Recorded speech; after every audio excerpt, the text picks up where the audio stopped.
Sayo,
Okay, so we are going to start. I've waited for 12 minutes. Let me just start without wasting much time. So welcome back to my channel, please. In case if you come across this video, I expect you to like it. So I am here to talk about what is going on in South Africa. Many of you have seen the video. Sometimes we don't talk about this kind of thing because we feel that it has nothing to do with freedom. And because of that, talking about it is just a waste of time. And to me, I see it in a different way. Because now, as now, different than no one know easy. Ebo is that this is Igbos in South Africa, just like in many other countries. I am not a fan of having Igbo king. I'm not a fan of many of you that follow me here. When we talked about Igbo king in Ghana, Igbos in Ghana, I say something, in that regard. I am not a fan of having Igbo king in Australia, Igbo in Australia, Igbo in China, Igbo in Mozambique, Igbo in Kenya, Igbo in Ghana, Igbo in Lagos. This kind of thing, personally, I don't like it. Personally, I don't like it. No matter anywhere you are. I don't believe that is something that our people should just venture into. I don't believe that. But that's the reason why I decided to talk about this. I hope this video is not going to be perceived to be something maybe different. My intention is just to air my opinion. I don't have power to control anything. But it's good for us to talk about it because it's trending.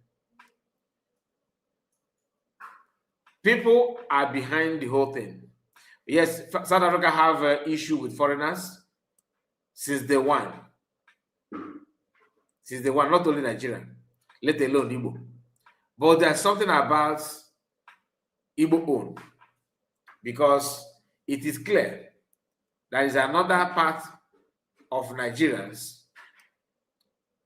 that are behind the recent hate. They are championing, especially in Africa, during the issue of Igbo in Ghana. One tribe from Nigeria was promoting and encouraging Ghanaians to do something about it. According to them, Igbos are the problem, and Igbos are, dominating them. Igbos are this, Igbos are that. Yorubas took it upon themselves to campaign against Igbo people on social media. We have played video, you have shared it, not one, not two, not three. And for the sake of clarity, I'm going to play it again. This is just one out of millions, out of thousands, or out of hundreds, but they are always on the neck of Igbo, encouraging other tribe to deal with them. Because what gladdens their hearts, what makes them happy, is to make sure that everything Igbo people do is crashed down. Just crash it down. I saw some posts from South African people saying that one thing about the Igbo people is that they hate themselves. They hate themselves. That Nigerians, hate themselves. Am I here to tell you that it's not true? No. It is true, and you get why.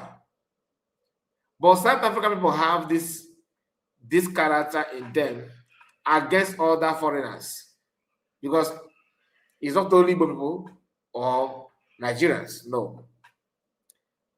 When I watch the video of some of our people in South Africa, like the so-called Coronation, is the Igwe in Eastern London or something like that in South Africa, you don't need to do all those things. Our people are facing a very, very serious challenge. Then our men, our people, elderly people are busy chasing shadow, throwing party, wasting money for New Year Festival and all that. I don't know. Sometimes I wonder if I'm the only one seeing this or having this kind of fear.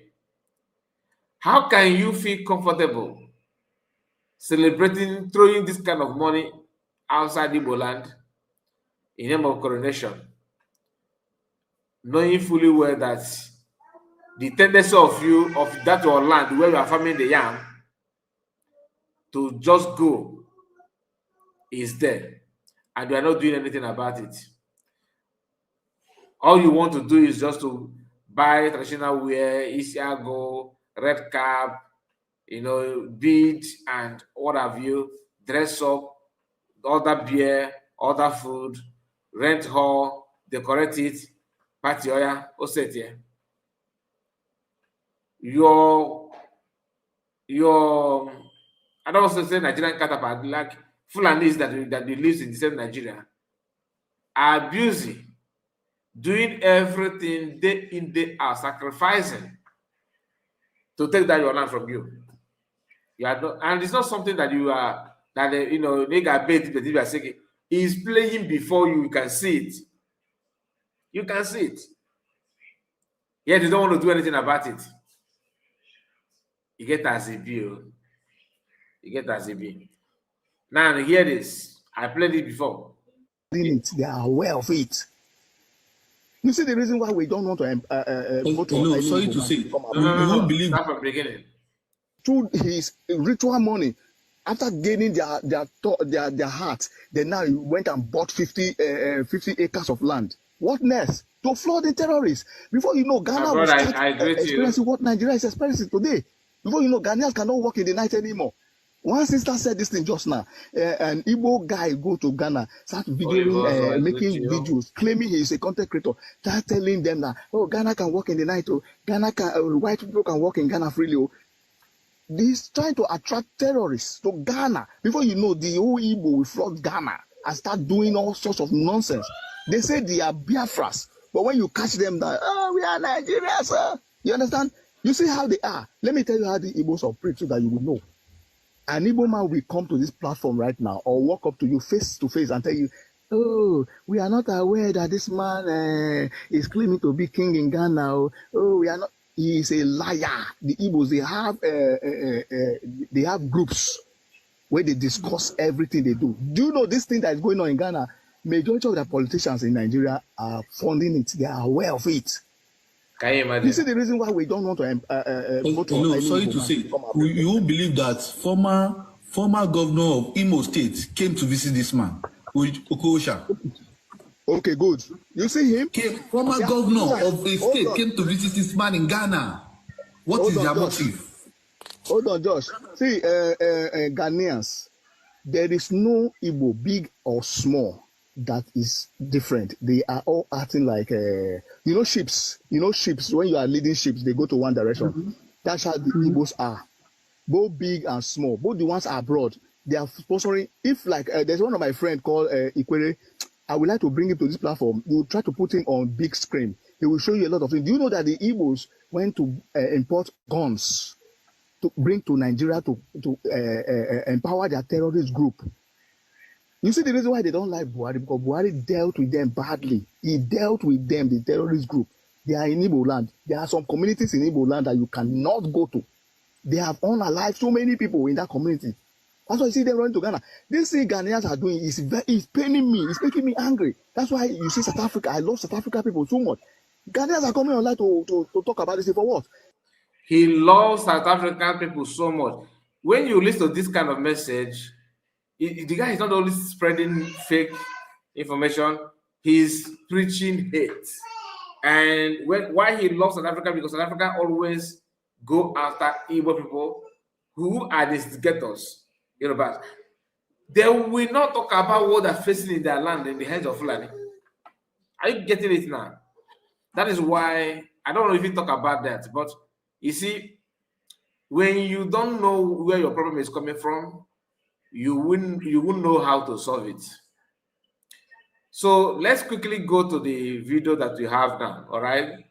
Please make sure you like the video and subscribe to the channel in case if you have not. Or wait, if I see you, you're welcome. Listen. No.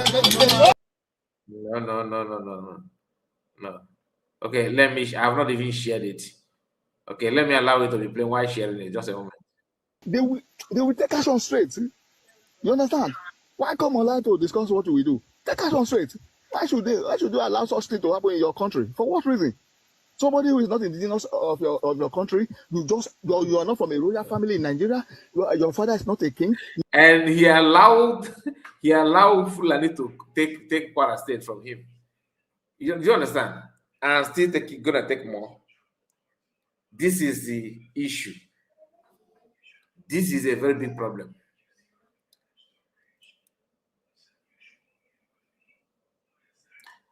Like I told you, I'm not a fan of Igbo this, Igbo that, So don't get me wrong, please. I'm not a fan of that at all. But let's quickly go to the issue. So you can now see what South Africans are doing. Okay? Watch.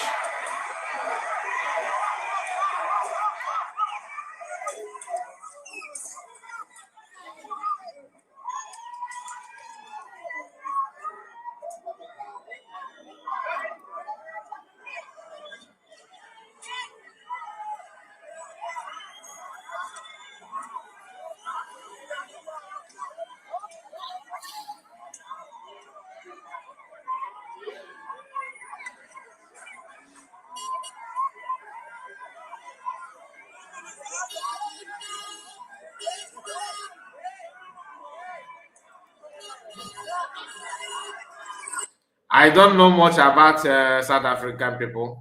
I don't know how they behave. I don't know their lifestyle. But I felt like these people, they behave like people who don't have, who are not hardworking, to be honest with you. Because for you to troop out in mass like this, attack people that live in your country without doing anything, hurting you is uncalled for. Highly, highly uncalled for. Now, this is the part that provoked them. They don't like this. Now, when you see Igbo people gathering like this and throwing money, rejoicing and celebrating, people who are not able to live this kind of life, not that they don't like it, they will always do everything to blackmail you and go after you. Am I in support of it? No. And I will tell you why. we have a lot of challenges that we are facing as a people. These men are too old to read the handwriting on the wall. Are they even aware that Biafra has been redeclared? Yes, they are aware. But are they doing anything in that regard? No. They are wasting money, partying around, why things are being, things are going wrong from where we come. Look at their age. You can see these are grown-up men. Grown-up men wasting their time. What they're doing, is it provocative? No. But why are they doing this without paying attention to the main issue? People are looking for a way to raise money, protect their land, do this and that. It is not for them because they are in the south, doing something in the south. You know what I mean? They don't care. They don't care. Every Saturday you come out to raise money, to do something and to see what you can do. It's not for them. Guess what? If anything happened to them, you'll be the one to jump online and begin to cry, complain about. But when they have access to do something better, they are not doing it. South African men are crying that their women can't even do without them and all that, without Nigerian men. Is a problem also, of course. They always come after Igbo people. And Yorubas cannot meet up in terms of this lifestyle or making it business-wise and all that. They also team up against everything. So this lady is a South African lady, okay? And they all are, angry because this video was shared by a South African man. I saw this. Look at him here, this guy. The guy is so bitter. Now they are burning places, businesses, shops, cars, destroying things in South Africa. This is South Africans in name of look at why. This is one of the reasons why I said I don't know how they their lifestyle, but I felt like there kind of a touch of envy, jealousy in what they're doing. Because how can you be matching out? You said that the problem is because Igbo man, decided to coronate their brother to become AZD with South Africa, whatever, I don't know. Which all of us we know. We don't take people's land. It's not in our DNA. From marching to protest against this to break shops and loot items, meaning that your problem is actually hunger. Your problem is hunger, and you don't know how to go about it. And imagine you cannot do anything, and people that foreigners in your land are throwing money in your presence. That's what I can say. Because otherwise, tell me, what does this has to do with Igbo king? We'll make it any minute. Minute here, but go back. So you can see, look at them here, looting items.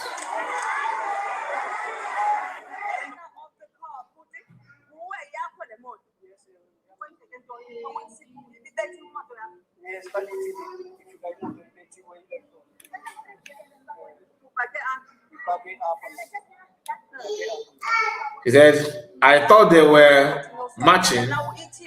Somebody said, I thought they were marching to the Nigerian king. How did he get to looting? A South African woman is asking. Okay.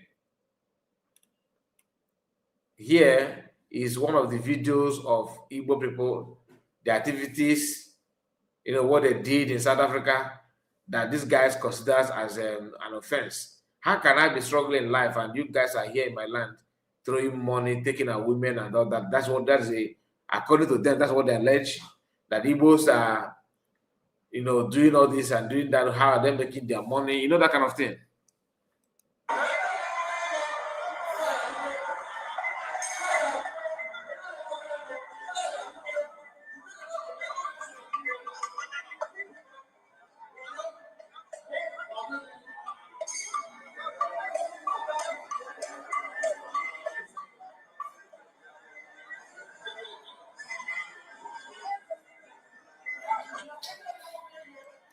Honestly, I'm not a fan of this. I won't lie to you. Because even if you want to show your wealth, there's so many things to channel your attention to. I don't know. They don't consider what I send you some videos. Okay. I will check it after this. Okay. I will check it. Um, it is very, very sad. Very, very, very sad indeed. Okay. But if you are living in South Africa or any country at all, this issue of this, of what gain is that? What are you gaining from that? What are you gaining from doing that? People can do whatever they want to do, but it is very, very shameful. I'm not gonna lie to you. Had it been that we don't face any threat that requires money, that requires serious attention, then if you are doing that, no problem. But not now. How can a grown-up man that should know better pretend that they don't see anything? Anyway, let me continue. Let me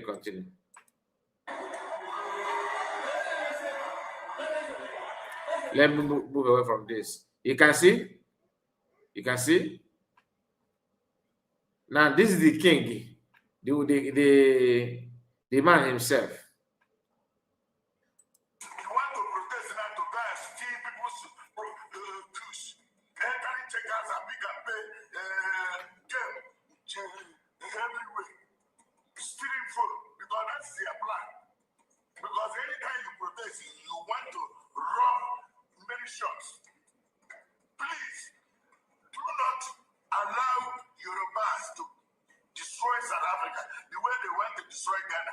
Now, President of Ghana and Ghana people have understand that Yoruba people are useless in their life. Are useless, are coward and chameleon. Now that's the SND Ghana are still living there doing his work. Because he's not the SND, he's not the king of Ghana. What is your problem? So the newly installed Igbo king in South Africa, East London, Solomon Obona Eziko, has spoken for the first time. In fact, he went on Facebook Live for so many hours and I've been able to capture a lot of the things he said. So in this video, we're going to go through and listen to whatever he said. After listening, you leave your comment in the comment section. Let me know what you think after watching everything. Kill some of your people, thinking you're killing the Igbos. We are not their king. No Igbo man is a king in South Africa. No South African king. Many Igbos who are king in Nigeria are living in South Africa. If you don't know it, you know it very well. ANC knows it very, very well. If ANC doesn't know me, they know it's all.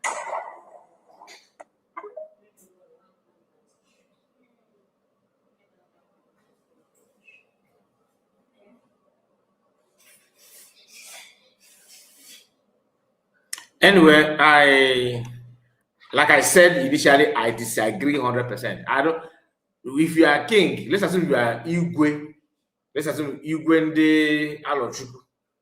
If you travel to US, all right, for example, you don't need to call every Igbo people there to. You don't need to do that. Even if you want to do it in a low key, come back home. Do whatever you want to do. If God bless you in your business, you are so wealthy, so rich that you want people to notice you. Emulate other wealthy people from other places. What they do to show their wealth. You can build companies. No matter how you celebrate, no matter how many parties you throw in South Africa, in US, in UK, in Australia, in anywhere, in Germany, your name cannot be louder. You cannot even be popular than Innocent. Do you understand? Why? Because Innocent used his money not to start throwing party as a king or Igwe. What did he do? he put it into investment that will employ people. Your name will be ringing not only in Igbo land, internationally, globally. Presidents will respect you. People of different governors, anywhere you go, they will respect you. If you have that money that you claim you have, there are so many ways to channel it. In region Germany, Gina in a word right, you want now I better meet the Roman at the village. People that will do it. If Izoa or Igwe guy na Badigi, the really Igwe will be the one to do it. It can only be Igwe when you fly to South Africa. So you are telling the whole world that for you to become a king in Igbo land, it depends on how much you make. These are something that, I mean, whoever that started this idea to me is not good. You may have maybe Igbo leader, you may form a meeting, Igbo Union in South Africa. The chairman of Igbo Union is not a king, not queen. I don't like it. Personally, this is my opinion, please. I know some of you would like to argue. This is my own opinion. You may be chairman of Igbo community in South Africa. Then you can, he said, I don't know, because what our doing here is very bad. I can tell you. This our brother is also in South Africa, I believe. You said you sent a video to me. I'm here to see the video. I hope you have my number. Well, I don't know your number. Okay. The video is coming now. Yeah, I think I have a couple of these videos. I think I have a couple of them, but let's see.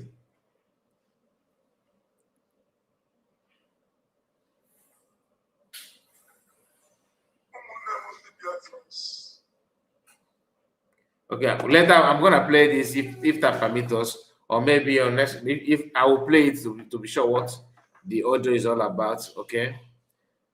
So anybody telling you, oh, let's support you, this king, let's do this king, instead of these people to channel the money to support our freedom, to support and protect Igbo land, to do something that will profit even your existence. Imagine you claiming that you are king in somewhere in South Africa or in any part of the world, but your homeland is facing a very huge threat. Ana chokora South, ana chokora bet na nan kenagi. Gawa ga drama na wana drama. You need to choose another country to run into, and once you run into that country, after some months, years, you also want to be a king.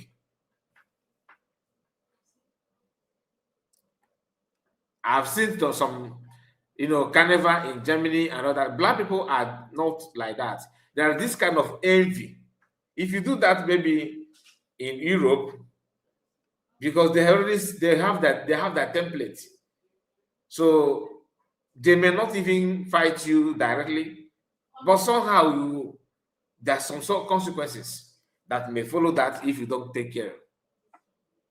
If you're not careful, there are some consequences that will come because of that you are doing. And that is where I have issue with all these things, because you actually putting your people in a tight corner. So South Africans are, doing everything to show their strength. Yorubas are the one behind this nonsense. Whether you like it or look at it, Ademola said, you want to protest to go and steal people goods. Okay, when Ghana coming from Ghana, Ademola, I don't know what you mean by that. You left Nigeria and moved to South Africa despite widely protected hostility against Nigerians. You ignored the warning, disregard the news, and then gathered with fellow Igbos to install a supposed whatever. I'm not gonna open anything here because they're just talking junk. So Nigerian embassy also has issued a kind of statement on this. It said, just in, Nigerian High Commissioner clarify Eastern London Igbo gathering, says no coronation took place, and if an event was purely symbolic in South Africa, the Nigerian High Commissioner is Praetorian, Nigerian High Commissioner in Pretoria has issued an official statement addressing report of an alleged Igbo king coronation in Eastern London, stating clearly that no coronation took place and none was intended. According to the mission and gathering by members of the Igbo community was purely symbolic and carried zero territorial ambition, political authority, or agenda within South Africa. The commission expressed regret that the event generated concern among South African authorities and traditional institutions, while reaffirming Nigerians' unwavering respect for the sovereignty, laws, custom, and tradition of the host country. It further explained that such gatherings are part of broader cultural expression common among Nigerians in the diaspora, including festival, title taking ceremony, and community celebration, and should not be misinterpreted as attempted to establish parallel leadership structure, which Yoruba are the one pushing it, as if even though they have their own South African king. Authority emphasized that Nigeria remain committed to maintain strong bilateral relationship with South Africa and South Africa grounded in mutual respect and cooperation. That is from these people. Now here is another footage from South Africa. As you can see here, I think the lady here is one of those that promote this xenophobia and attack on Nigeria, on Igbo people. Hear what this person is saying here. I am pissed off that Nigerian could come here and claim to have a king here. Okay, this is the interpretation from South Africans. They don't take it. All those things this whole thing piss them off because they are being fed with falsehood and they are buying into that. But whether they're being fed with falsehood, anybody thinking that is a good idea to have this kind of coronation within South Africa and to establish. Go ahead, go. There, take it. Just a moment, please.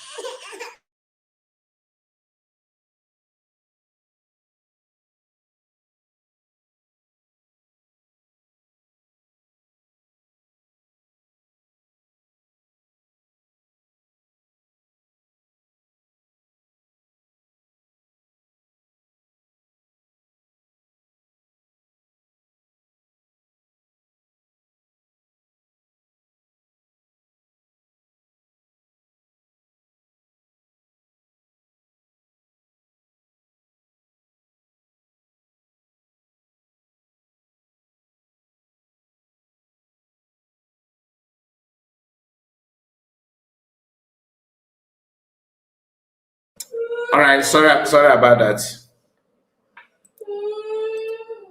Let's hear what the man said. The issue here where a lot of people had raised and of course traditional leaders had raised that what had happened in the previous weeks, seeing that video of a so-called Nigerian king being installed in his position here in East London or Ukombo City, showed that it was undermining traditional leadership in the Eastern Cape.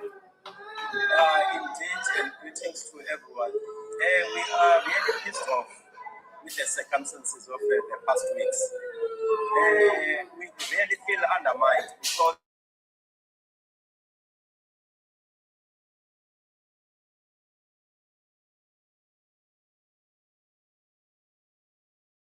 Sunday from the Amakakabe house, which is the right-hand house of King Palo. I'm coming from the great house of King Palo, which is the Talega house. But I am not here to represent the Talega house, but as a traditional leader who is leading the Amatole local house, I am really, really pissed off, including the membership of the house that I lead, that Nigerians especially could come to the territory of King Sandy and claim to have a king here. we are appealing to our government to really make it a point that whoever formed part of that event is taken out of the borders of this country with immediate effect, because no one can really undermine the authority of our king.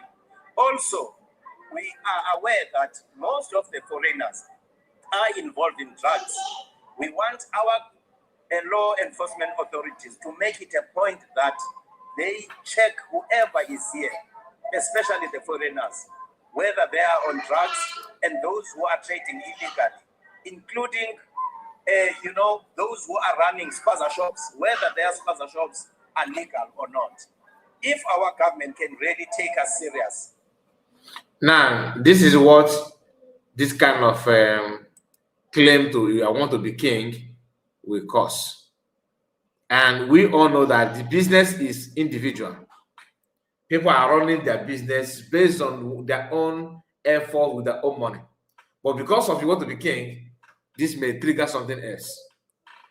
The question is, why don't you use this money to do something? Different governments are looking for money. Our land is facing threat. We all know this. If you don't believe me, ask people from Kwara State. You think it is going to end there only? Every blessed day, the news coming out is actually scary. And nobody is saying anything about it. They are pretending that they don't know about all those things. The question is, how long are you going to do that? For how long are you going to do that? Because at the end of the day, you and that your king and everything, you'll be looking for help. Help may not even come. Because nobody knows when it's going to happen. Look at what happened on Sunday in Plateau State. People are being massacred for nothing. And Igbo land is there. They are just waiting for them to conquer other places so that they cannot have the zeal and the power, the population to now invade Igbo land. And other people that are taking their land now never for once like you. So nothing will sweet them that you will fall with them. They don't mind to join hand, even though they have been conquered, but they don't mind to join those conquered them to make sure that your land also is being conquered. Because since day one, they don't love you. You are not being loved. But why can't you love yourself? Because what you are doing does not show anything, any sign of like, let alone love. That is where I'm coming from, because all these things need to be well explained. I wonder why it is like that. I wonder why people are not seeing through that. Honestly, I wonder why people are not seeing through that. Anyway, let me continue so that you understand. People that living in South Africa may know a lot about what they're going through. Some are even condemning it. As in Igbo, some are condemning it. Sorry about the noise. I can't do anything about it. Just because I don't know that it's gonna be like this. Just allow me to continue this way. Eastern Cape. Nigerians, I hope people can see that it is not every single place where your culture must be accepted. I hope people can see. I heard that when I heard that someone. Everyone, I greet you. In Eastern Cape, in East London, South Africa, I knew very well it was going to bring problems. To have someone who is considered a king in a community where there is a king, especially in South Africa, especially if it has something to do with a Nigerian, I know that problem must occur. Honestly, I never wanted to talk about this thing because I never wanted to increase the tension, because I know the amount of South Africans that I have as my followers. Whatever I say could be something that could trigger them. So that was why I sat quiet about this issue. I sat quiet. I never wanted to talk. But South Africans, I want to tell you guys something. This protestation, since that you guys are protestationing, I can see now that they are burning cars. and they are attacking local businesses. My brothers and sisters in South Africa is your country. It is your country. If you want to protest, protest. But for you to go around and be burning your own country, the country that you love, it is very, very bad. Those people that you are, that let me not say those people. Let me say the foreigners that live in your country will leave your country if your country is damaged. But you as a South African, you will be the one who have to sit back and see a damaged country that you damaged. I don't know if that is actually the right English to use, because sometimes my English is not English. You understand? If you want to protest about something, protest. And honestly, if you ask me, was it okay for Nigerians to do that, even though it is culturally acceptable for the Igbo people? Because honestly, if you go around the whole world, it's the same thing in Ghana. They have an Igbo king in Ghana. In the US, they have an Igbo king in the US. It depends. It depends on every culture and every community. Some communities might accept it and respect their own traditions, while some other communities will be like, no, don't bring your tradition inside our community where there's really tradition. So it just actually does depends on the community. And me, I know very, very well that it was never going to be acceptable in South Africa. Because for you to go in let me say enemy territory, because let's face fact, South Africans and Nigerians, they don't actually get along that much. That's the truth. So for you to go into an enemy hostile territory and do some things like this, where you know fully well that the enemy will not be happy about it, it is actually crazy, because it takes a lot of guts for you to do this. And that man who was recently crowned Igbo king, you have to come out publicly, and make a statement. I don't know if he has actually made a statement, but he has to make a statement. The government of South Africa needs to bring that guy to public media in South Africa and hold him to make a statement to cool down South Africans. Because now South Africans are walking around and they are destroying their own country. If something happens to their country now, you pack your bags and go back to your own country. So that's my take on this. I don't know. Tell me what you guys want. I don't know. I don't think this guy is from South Africa. I don't think he's from Nigeria either. Maybe he's from another Africa. This is the man himself, and of course his wife. Now here it is. Are very provocative. You see, our Nigerian brothers are very provocative. What happened in Biafra back in 1967, I now understand Igbos have a problem. You can't just go around the world claiming to wanting to install a king, foreign land, people's land. Where is Igbo king in America, where there are more Igbos in Bronx, Catskill in New York? Why don't they install a king there? Where is the Nigerian king in Ghana? Where is the Nigerian king in Liberia? They are neighboring countries. They come to South Africa undermining the ethnic groups based in South Africa, wanting to install an Igbo king. What bullshit is that? Hell no. It can never happen. How can you be a king where there is a king? You're undermining the king that is there. No, man, stop this nonsense. There can never be a king of Igbos in South Africa. You say now this is the part that typical black people, because you don't like I don't like what anybody's doing about having king and all that. Honestly, I've said it before, and I still maintain I don't see Igbo king in Hong Kong. He is in Igbo in China. I don't like it. To me, it's an insult to our tradition. Not even because of what you are yapping here. What does this have to do with the Biafran war? That you're talking about Biafran war. At least during the Biafran war, no Biafran ran to South Africa to seek for refuge. Nobody. To the best of my knowledge. But during your own apartheid, your Mandela was hiding in Igbo land. Okay? He was hiding. So don't bring the stupidity about because of that, the Igbo man is not the problem. Oh, you are now realizing that okay, they are at fault at your age. This is something I hate about this shoji in the black Africans. They always ignore the main fact and begin to look for something else. And for you to make this statement simply means that your knowledge based on the information you got from a Yoruba man, a Yoruba woman. Because they don't end their story without telling you Biafra.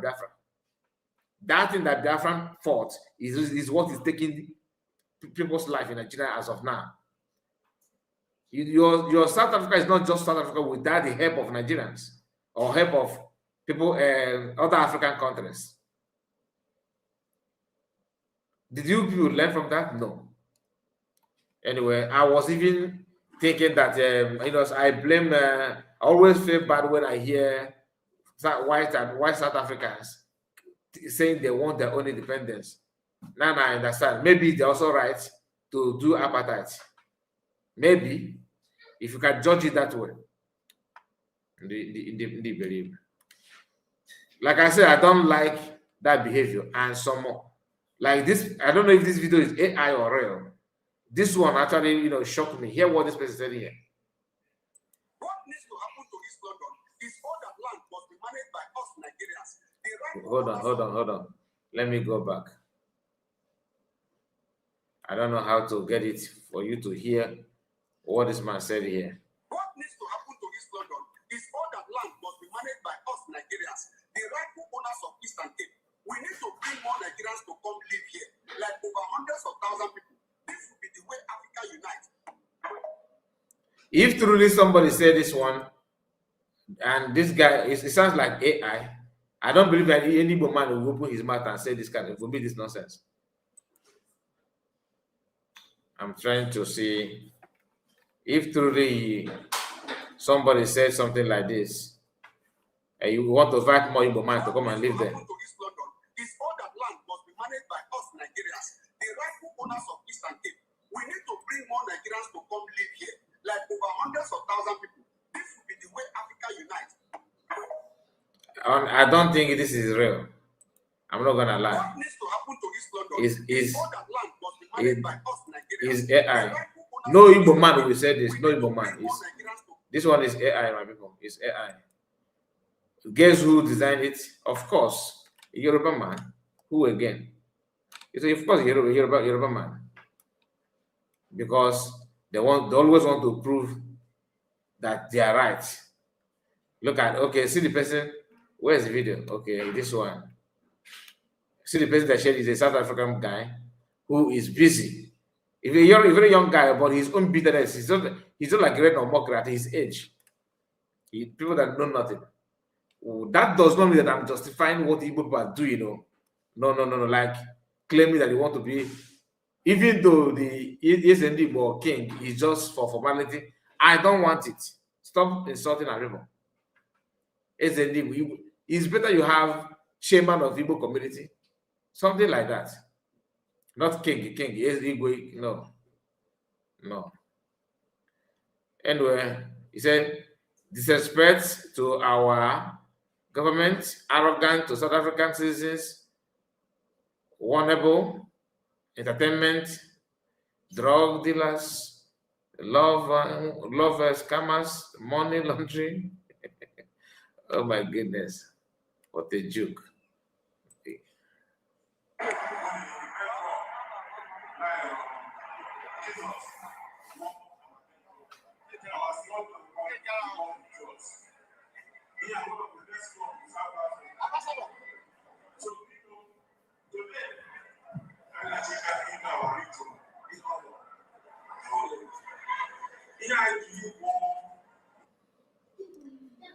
Is uncalled for. All these things is uncalled for.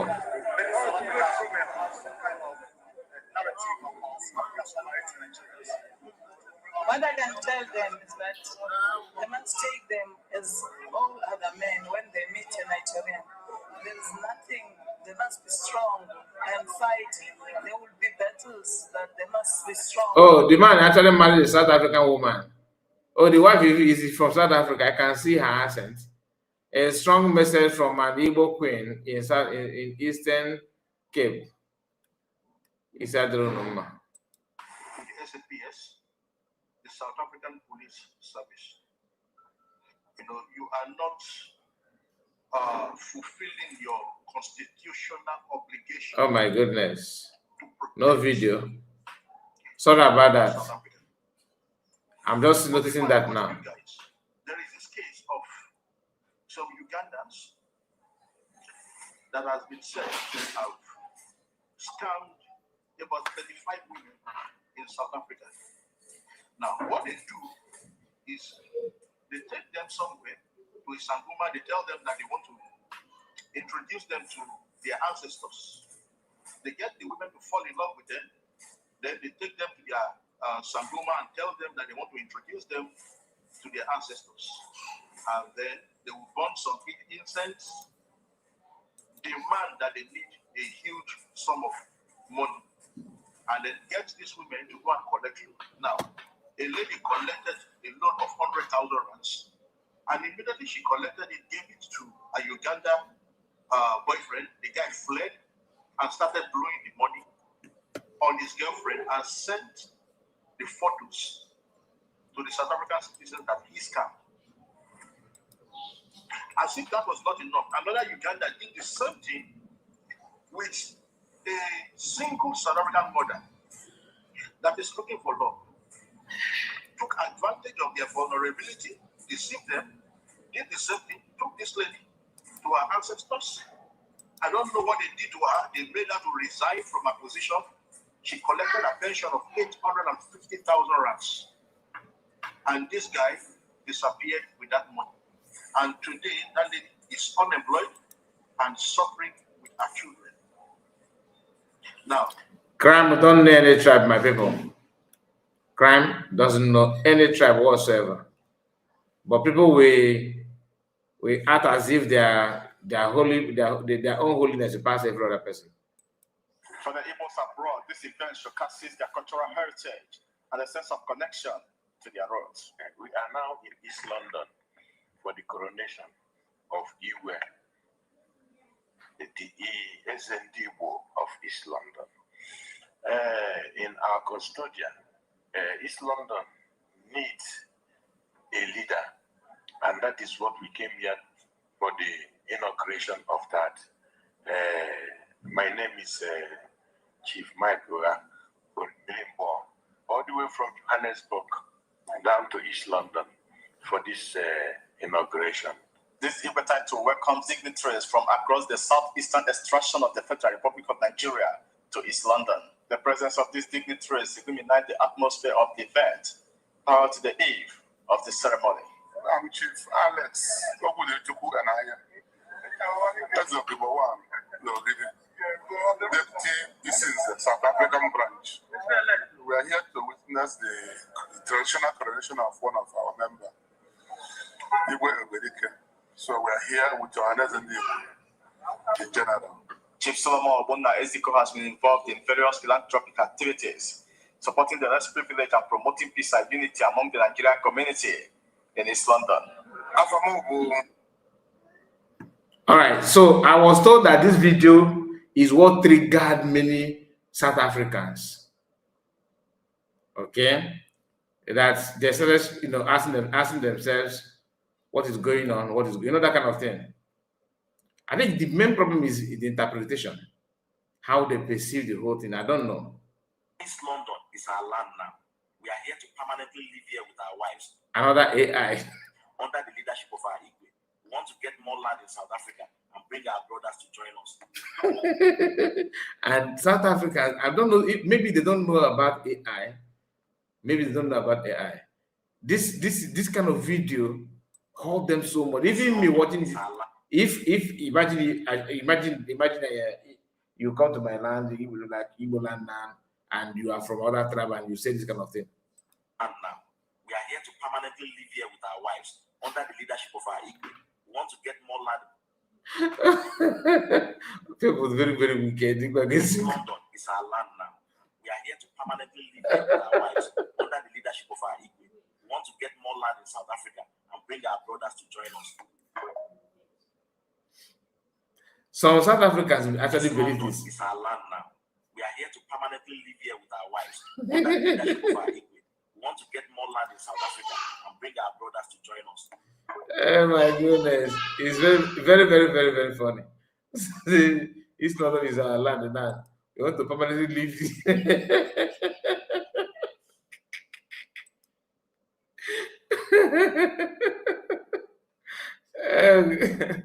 People are very, very funny.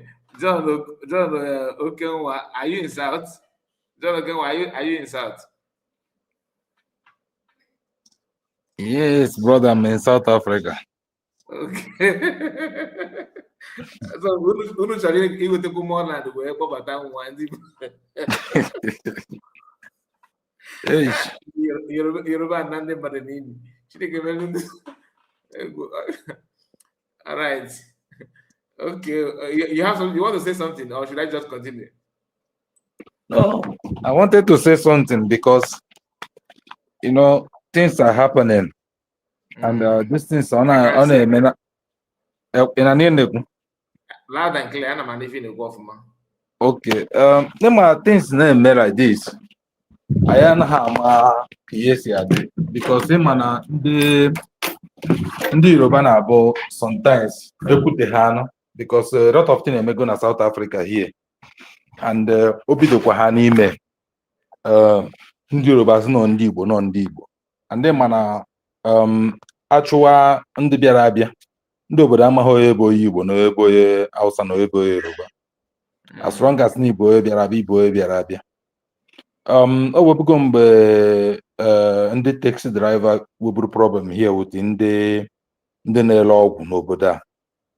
So ndị Yoruba pụta na-aja agwa ndị taxi drivers na ọbụ ha na-ele ọgwụ nọ ndị Igbo na-ele ọgwụ. So ha megide the thing ndị taxi bidozie chụgharị ndị Nigeria. On the process, ofu onye Yoruba akụgburu ya akụgbu because na moto bụ ha sị na ọ na-ele ọgwụ, akụgbuo ya nwụrụ. And kịta after ka akụgburu ya ahụ ọ bụzi ọzọ onye Igbo ka egburu, ọkwa onye Yoruba ka egbuziri.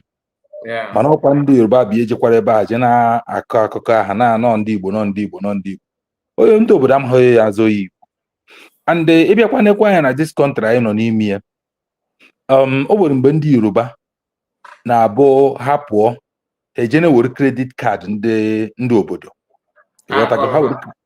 Ha were credit card ndị obodo ha eje kara, o nwere ndị ka na-akacha ma 100 and something thousand ma 200,000, anaghị akarụ ma very good na nke afọ. Well. Yes, emegide na ihe amegide ihe ọkwa chụgharịba ndị Nigeria, mana ndị Yoruba agọna na ha amaha maka ya. Ama m a lot of them mụ na ha bicha na the same street mana maka the same compound. So ha mechaa ya na this province, ha gbaa na another province. O nwere nke mechara na province ebe anyị bi, nazia na another province bi side ebe anyị a na-emekịta bụ Cape Town. Jeze ebe ha jee ihe ha meziri bụ ha jee kwuru agent, ha sị na ha chọrọ ụlọ, agent ihe ha ụlọ, ha jeze tinye na Facebook na ha na-ere ụlọ. Then ọ bụrụzia na ndị obodo bịa kwe ha deposit, ha were ego ha gbaa. O nwere ha mechara, ụfọdụ mechara si ebe anụwa gbaa na Amerịka. Ịghọtago? So mana abịakwa ha n'ime ha project nọ ndị Igbo. Okay, like this na-eme now. Ndị Yoruba eburugo ha bụ ndị bụ ụzọ tiwe mkpu ha. Amakwa m na lot of ndị Igbo do against onye anụwa chiri igwe anụwa they involve n'ihe a na-eme na, because all how I push ndị obodo to this extent, because ọ bụghị about na echiri igwe, because a lot of them echigo igwe na different provinces. But now this recent one, ndị Yoruba so n'ihe contribute n'ihe, and some of ndị Igbo jikwara contribute about this thing. Na onye achọrọ ichi onye chiri igwe anụwa na-ekwesịghị ichi igwe eji wee mekwa nke a na-emekwa nke ọzọ. Akọwazie ha, okay, ha emego the mistake. Why not ịhapụzi government to government, or ndị si na ha bụ ndị ọha na eze ndị Igbo. Ndị Igbo na-ekwu that na some ndị Igbo na South Africa na-ekwu that no ya ha don't support of ya, why ha don't support of onye nke ichi igwe. Yes, some na-asị na ọha bụ ihe kwesịrị ichi dị igwe, na ọha kwesịrị ichi onye ahụ igwe. Some na-asị na ọha some people na-asị na ọha bụ ndị kwesịrị ichi dị igwe na ọ bụghị onye nke echiri igwe a. From there ha ebidozie. Yes, the same. The same pattern here mere na Ghana, or the same pattern abịa na-eme na South Africa here. Because no mụ kwesịrị mụ asị na igwe fitiri mụ. Okay, because of na igwe fitiri mụ, oyi ajechi ebe igwe. Okay, mmekweni ka ọ bụrụ ihe bụ igwe a ka njekwa ndị obodo do against him. Forget na opete ọnụ, opete aya, opete ọnụ, opete ọnụ, opete aka. So ha forget ihe niile a na problem ha pụta amazịkwa onye bụ igwe ahụ ọkwa onye ọbụla ọ ya emetụta onye ọbụla n'okirikiri ebe ahụ efughị ya ọ ya bụ the problem anyị nọ n'ime. Okay, like that guy he play video ya bụ onye Yoruba ọkwa mgbe ahụ o mere a lot of video yeah, one of the video o nwere nke dị very sensitive sef m abụ nsendere na you won't believe it.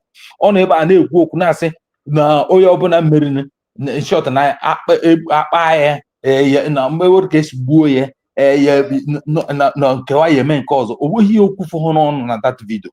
O kwugide na-ekwuzi ka asif na oye South Africa just because of no citizenship na South Africa ofiruzie forgetzie na onye bịara abịa ka ọ bụ ịghọtago provokezie ndị obodo ịwọchi ya this problem ewere na a lot of ndị obodo emeghe understand the content of ihe emere ebe a. So onye nwa kọsịrị mgbe ndị a na-abịazi na-asa ha brain na-asa ha isi ha wana ha na-ekwetazi n'ihe ndị a because ndị obodo a dị very easy to convince. Ha na-eme ka ndị Hausa isi ha na-aka agawa yes ha na isi ha na-aka agawa ha achọghị mma ihe ha na-anụ bụ go ha anụ kom ịghọtago. So because onye mere this thing ji wee ruo this extent ọ nọ n'ime ya because na ihe kwuburu ka ha mee march nje na gọọmenti house chekwa ndị gọọmenti ka deport onye ha tiri igwe ahụ and ndị niile dị involved. So on the process ha na-agazi that place according to the story in the process ha na-agazi that place o were ndị meghachara shop bụ ndị bịara abịa ị na-anya o some video ya afọ ebe ha na-akụ ndị bịara abịa ihe I think o weziri onye nke akịrị ihe ndị nke akịrị ihe retaliatory then ya bụ ihe cause this violent a na-afụ today you forget.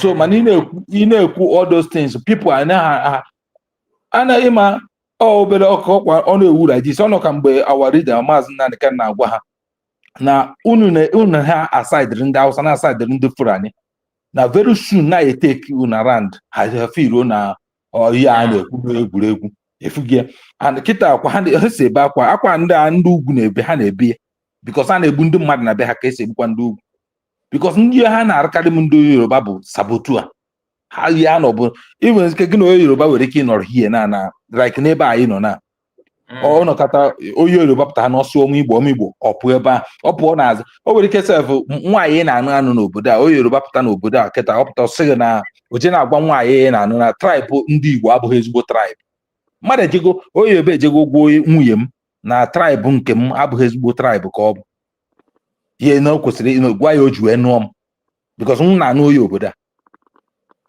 So that is akparamagwa ndị Yoruba.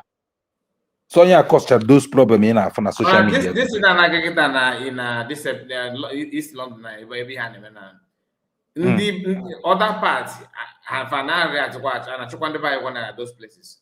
Mba other part adịghọ even self ọkwe mana East London anọ na ya na ha na-eme ihe anụwa ọ bụkwa ndị East London bidoro ya ọkwa ndị hetiri ndị bịara abịa si na another province chatara bus wee gawa that ọnụ ka mmadụ isi na Ọnịsha chata bus jewe Enugu jee because of na ha hetiri ndị bịara abịa ndị political party ọnya kịta o were kịta one video onye ndị obodo a na-ekwu na-asị na ndị kọsụrụ ihe anụmanụ ha chenye na ya charge ha for treason because ihe ha mere bụ abụghị ihe kwesịrị ime because ha esio from that side ka ihe megidere ha ji wee jewe that side na ha na-eji eme march ebe ha magoro na gọọmenti na embassy Nigeria na ndị gọọmenti ha na-ekwu ndị ọha na eze ndị Igbo na the king obodo ndị king ndị East London na-akpa ha na-communicate ka ezi emezi ndị nke eburuzi moto jewezi ebe a na ọha abịa cause of this problem.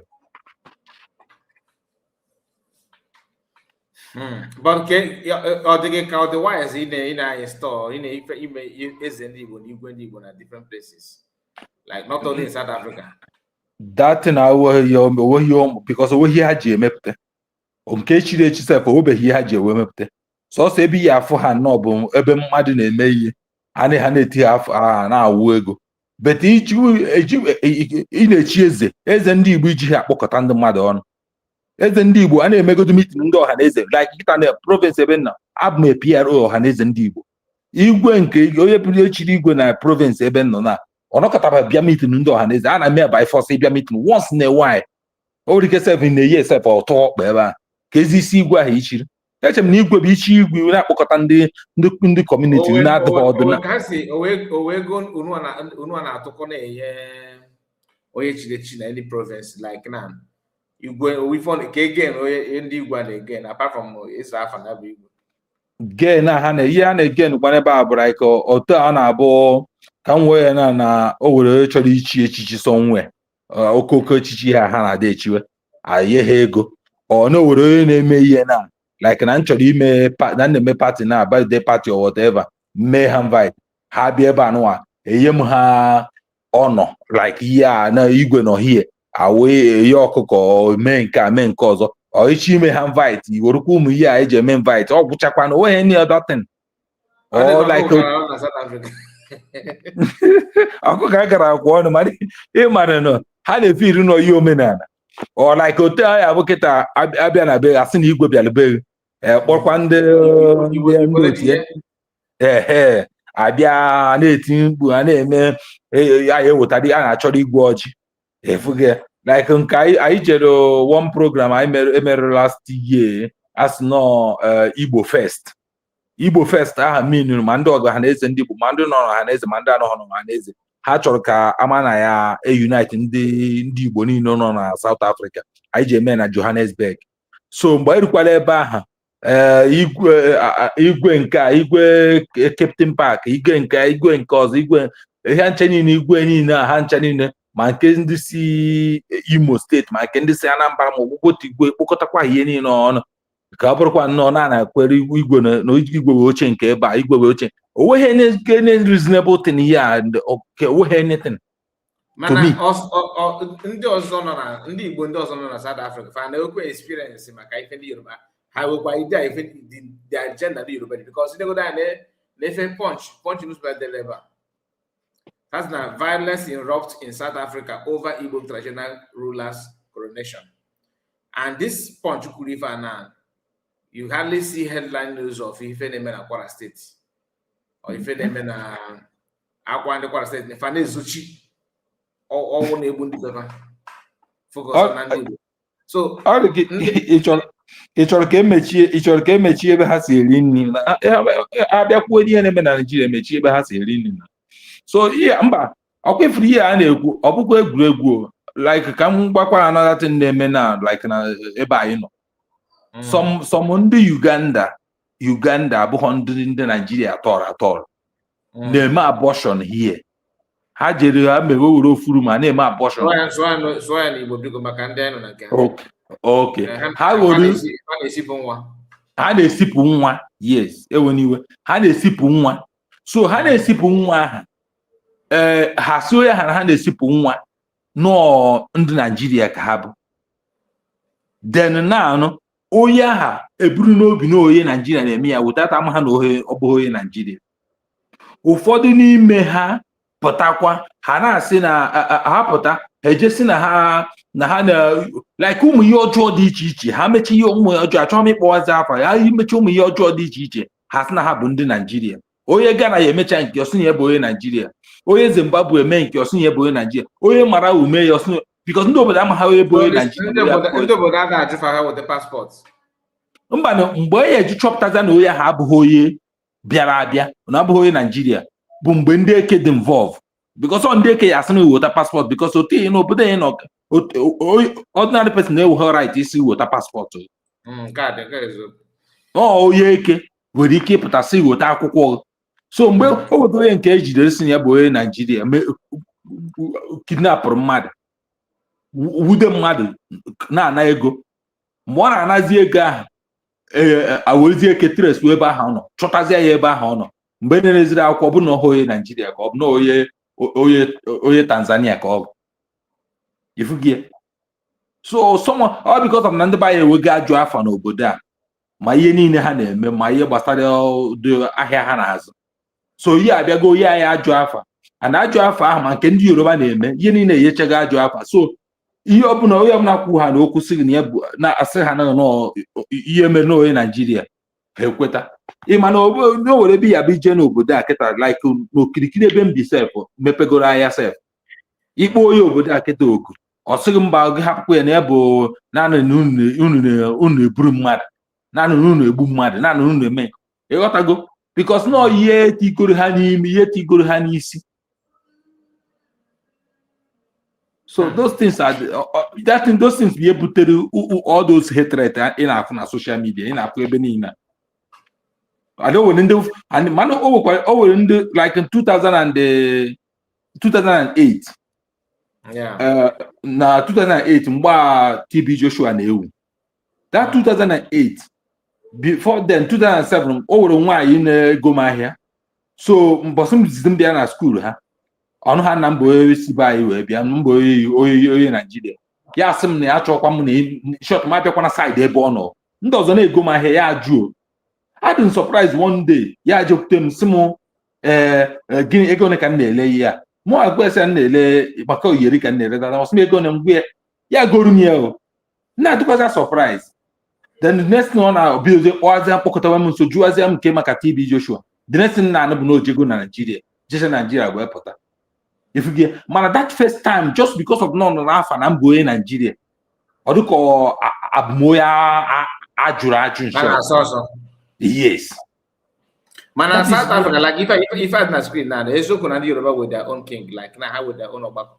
Ha were ọba ha na-akpọrọ isi ya na onye na-ebu agbara ndị mmadụ ahịa n'obodo a bụ na-agbara ahịa onye Yoruba ka ọ bụ like ụmụ ahịa ndị obodo anaghị achọ ka ebunata n'obodo a nyanwa na o were Coronation ibunata ya like ka m nwee kịta mba like ka m nwee kịta taya ndị anaghị ịma na n'obodo a na-arụ taya so ụmụ taya ndị a na-esi ma German na ọsịghị ya n'ụwa a na-ebubata a na-esi n'azụ obodo ebubata so ịchọ ibubata ihe ejekwuru onye obodo ihe ejekwuru onye isi ndị Yoruba ha na-akpọrọ isi ala ihe ijepụrụ ha na-eme na apịaghị ya abata because o ji connection ifugi ya. So that's the thing. So bad my brother can just cannot no go online can go from Obi-Wan. Okay, no problem. That's all. Yeah, we are no WhatsApp.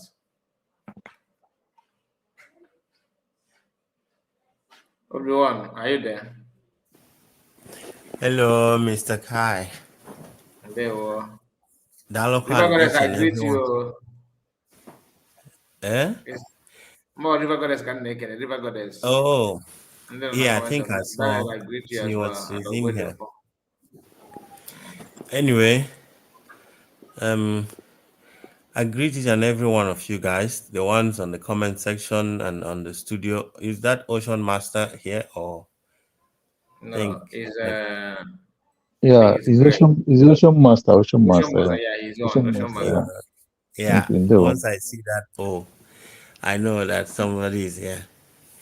Anyway, Imana, this thing that just happened now is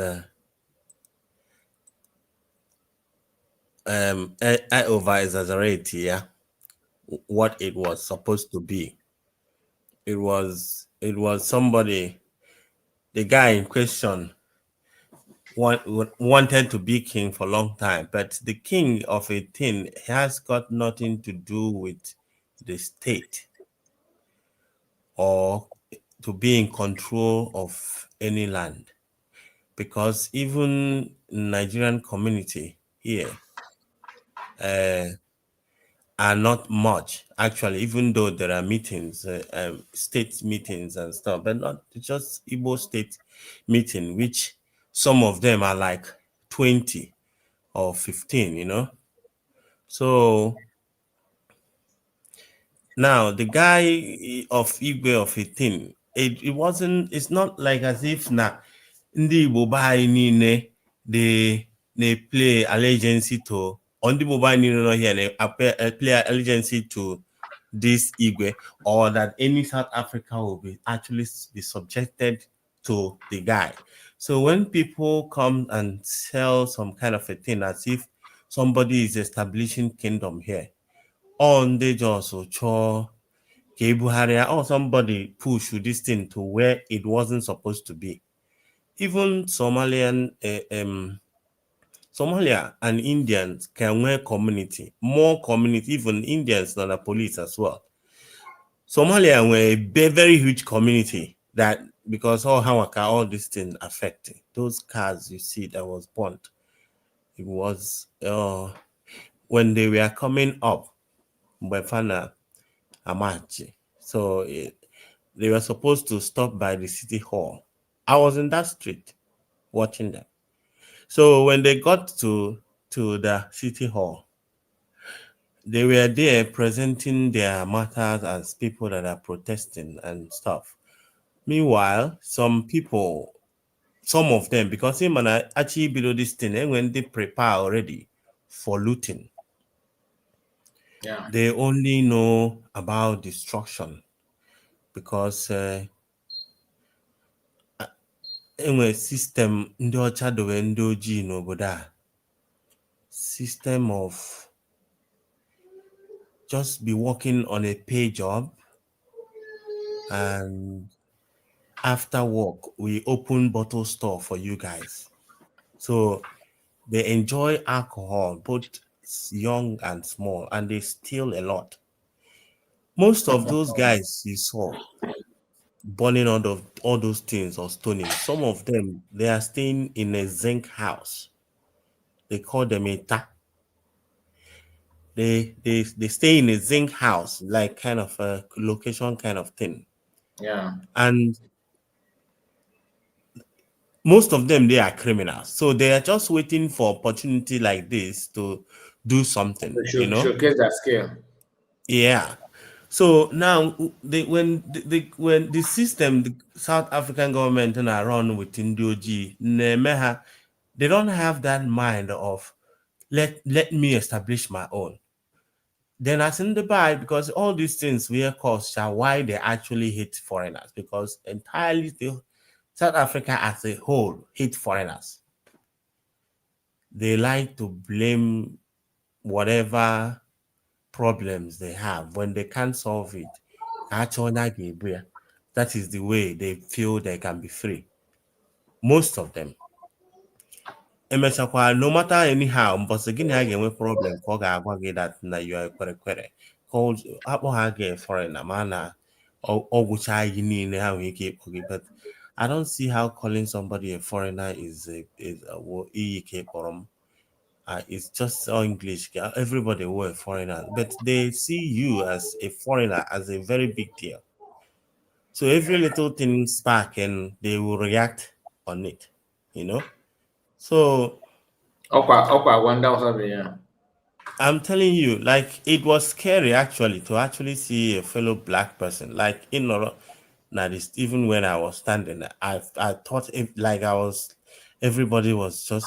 I felt that somebody was keep watching me. Like if somebody feel safe in the street, as of that moment, anything can happen to you. So these people that came here, because like the other brother said, they energize this thing more is the Zulu people, because him and Zulu were king, Chaka Zulu. We're king, and they believe in their culture more than the Xhosa people. Xhosa people are just like most in the entertainment industry in South Africa. Oh, how everybody know into media, like hangelo akan wepu as ndị Igbo by ndị chọrọ ime entertainment or all those imago ijide all those kind of positions. Then Mandela comes from this side as well. So from Kwasawa. Mandela is a Khoisan man. His house is just there, like his hometown. So now due to mgbe emere ihe king it wasn't supposed to blow up like this. And then because if it wasn't being hyped by Ndi Zulu that actually knows what king and territory is all about, it wouldn't have been like this. Because the guy that was in front, Tuji Opili, that is a Zulu attire. So they first of all they did this thing in Durban, I think last week. So and then when once it comes now, Udi Hame husband they tinye that na all undocumented foreigners must leave. Now they come here to take their jobs, to take their women, and to all those kind of a thing. But at the end of the day, all the system we had do ebehano because Yeah. edowechago ha ncha niile na-akwụ gị ụgwọ ọnwa gị na nwunye gị eshia ya but ndị be anyị na-abịa anụ nwaanyị here as na anụ nwaanyị be anyị enwere ike ịnụ nwaanyị dowe ya n'ụlọ wụrụ housewife ama still na-eneti anya ọfụma but enwere power e nyere ụmụ nwaanyị n'obodo a na ụmụ nwaanyị nwee nwa emegha anything. Most of the kids not here grew up with their mom so far that na ha na papa ha adịghị na mma. So now ụmụ nwoke a na-akpagharịzi ka nkịta na-atụgharịzi everybody ime mmadụ nwere nwa nwunye mana ọ nwekwa girlfriend n'ogide nwaanyị ịmago ya afọ ofu onye ụmụ nwaanyị 5 mụrụ ya nwa so na-eme ụmụ nwoke a na-akwụgharịzi that frustration bịa dị ya so foreigners bịa na-achọ nwaanyị ịda na ọhụrụ nwaanyị maka akwụkwọ ọ na ọka ya na ya wee nọrọ something like that ịmago ọnụbịa ọfụma nwaanyị afụ na nwoke na-abụkwanụ ọnwụcha mmanya Saturday on Sunday ọ jee ụka chineji ọnata ọ bụ na ha amụgo nwa ọgbado anya ma na ụmụazị ya eje akwụkwọ mana ụmụ nwoke be ha doesn't do all of these things. So nwaanyị ha nwa bịazie ha dadị close ha nwa na like make ha na ndị foreigner nọ so ọ bịazie ọ na-ewe ndị ụmụ nwoke ha iwe. That is where the taking on our girls come from. Na kewa if ọwọkwa na ada anọgide tinye ụmụ nwoke be anyị n'ime ha na-emekwa ihe a na-eme ndị bet ịmago na mgbe ọwụ na iburu ha ihe n'uche na marriage anyị na-anụ na ya work emecha ọma work ịghọtago. So that is how it is. So it wasn't supposed to be this or escalated like this. No, some people that decided for AI video here. I don't know. I'm only Igbo ya anọgide pụtasị na ọ na-abịa ebe occupy South Africa. Anyị Igbo be occupy chagie ị na-eje eje occupy South Africa. Even onye nke chiri igwe I'm surprised I'm surprised Henry Pedota. Well, so many videos online. I was in the occasion. I was there when they were doing this thing in this occasion. So that's why engineer kwage that now. Or ndi obodo na-achọ a way to actually do something to foreigners, especially in the bar. I'm not the man about another town. Onye? The Igbo. No, again, me. I'm not about another community, like another town. I don't know. I don't know about I know me. But the only thing on here be say the escalation is where the thing is. It wasn't this guy now just so because all my properties here and stuff, So all passion just will fulfill. But no, the people that started projecting it as if there's a kingdom that is supposed to is here to be established or draw like that. Ndị obodo like Roge as foreigner. It doesn't have a helping hand to actually do something to you. That's why it's easier for her. So mgbe ha na-agbagote na that city hall, some people were presenting why they were aggrieved of what went. So for them, they crossed the other street. The other street and the Somalian were a community there. And these Somalian people, they make business in hotels. And they go to there. Now that's there because how go to all the properties see thereby. Not even say convert to Muslim. Like that's their Islam of a thing. And I practice here of there. So it seems like some people were heading because their main purpose of marching in that street we march na enwe bend by na no. Everyone. You just mention your submission. You mention my mic. I'll be right back. Okay, sure. Okay. Their main place where they were marching to was when the buying Akuna Street, So this was the opportunity they wanted to use to destroy that place. So now it happens that no further happens the mission, Jebezia Ijelu to those Somalian shop. So when they went there, because every shop closed, every shop in the street, because what they got plan over this protest, that they call it march and march. So it happens that when they got there, Obuna, those people, shop, better motor Disney, we hear Apache as in I think Igbo was they had that now they couldn't loot anything and they started breaking everything in that place. Even the police are mad themselves until when the police realized what was going on, because police no need so had to guide something like that not to happen. So even the protest to the extent how I suppose march exactly to go. Even now, I don't know. I still had a little careful that they want to do another one on Thursday, but that is their business. The point there is that now, ndị obodo aghọtaha exactly what was going on, and some people and some ndị Yoruba as well, because even from every ndị Igbo kwekwado n'ihe amenụ, ụfọdụ ghọtakwa the reason why it happened, mana ụfọdụ ndị Yoruba, instead of them helping matters as well, ha na-amụnyekwa mmụọ ọkụ ka esi hapụ penna gị jeje chie igwe ebe ọzọ. Ichi igwe ebe ọzọ nwere it does not affect mana igwe a na-emegharị this autonomous chief or ndị ọcha introduce their tie. That was the only way they were able to penetrate us that time.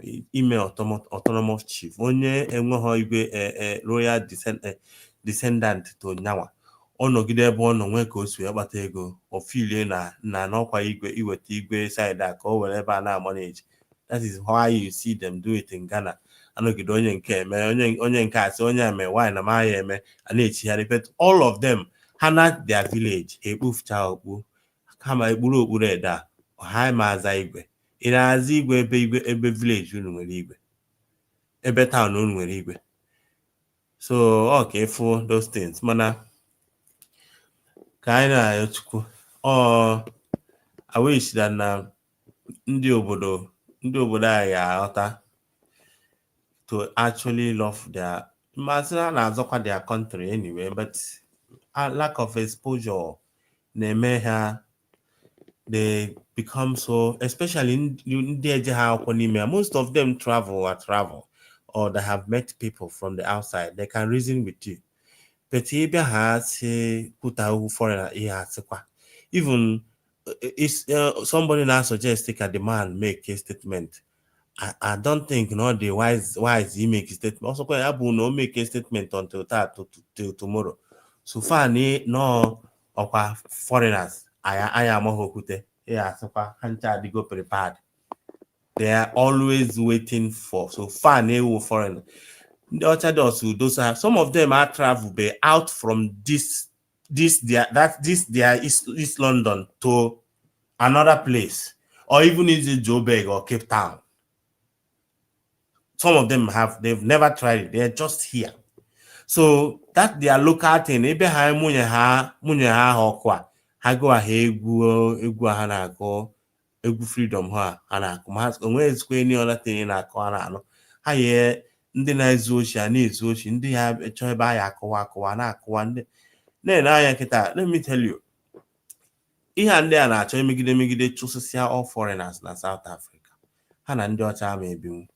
Ndị ojii na ndị ọcha cannot coexist here, because onye ojii ya na-alụ with you in your company 5 a na-akụ ihe na-arụ ọ na-emebi na ihe a biko ka ejidegodi ime ihe aka 5 a na-akụ hapụrụ gị na or lunch time ya 12 o'clock ma 1 o'clock oluo lunch time ya ị ka na-ekwu okwu nya jos kwinte gị mmiri ọ nọrọ ana na-ene gị na-ata lunch ya gbaghị nkịtị. But a foreigner Umdocha is so comfortable working with a foreigner because that person can decide to locally get extra 30 minutes without a charging it just to keep things in order. Makonya be hustling. So in there they live, they work on as a black person, they they enjoy working on time with their time. They don't want to learn that thing that you are doing for them to be able to establish themselves. For example, Nime their locations, anywhere Somalian shops. In these shops, this is kind of a mini shops where you go by the 6 o'clock or 8 o'clock or 9 o'clock, depending on Bonya Ameti. You can easily run there because their main shops, Spa, na ShopRite, the main mall and as well where time or Algemechi. So once that thing closes, that means you have to go to this Pakistan shop, Pakistan and Somalia, they're the same thing, to go buy this milk and all those kind of a thing. Without that, they cannot be able, they will wait until the main store will open. Now, why can't they, as indigenes, open that kind of shop? Why can somebody from Somalia, Pakistan, will come all the way to their main location and have that kind of shop? And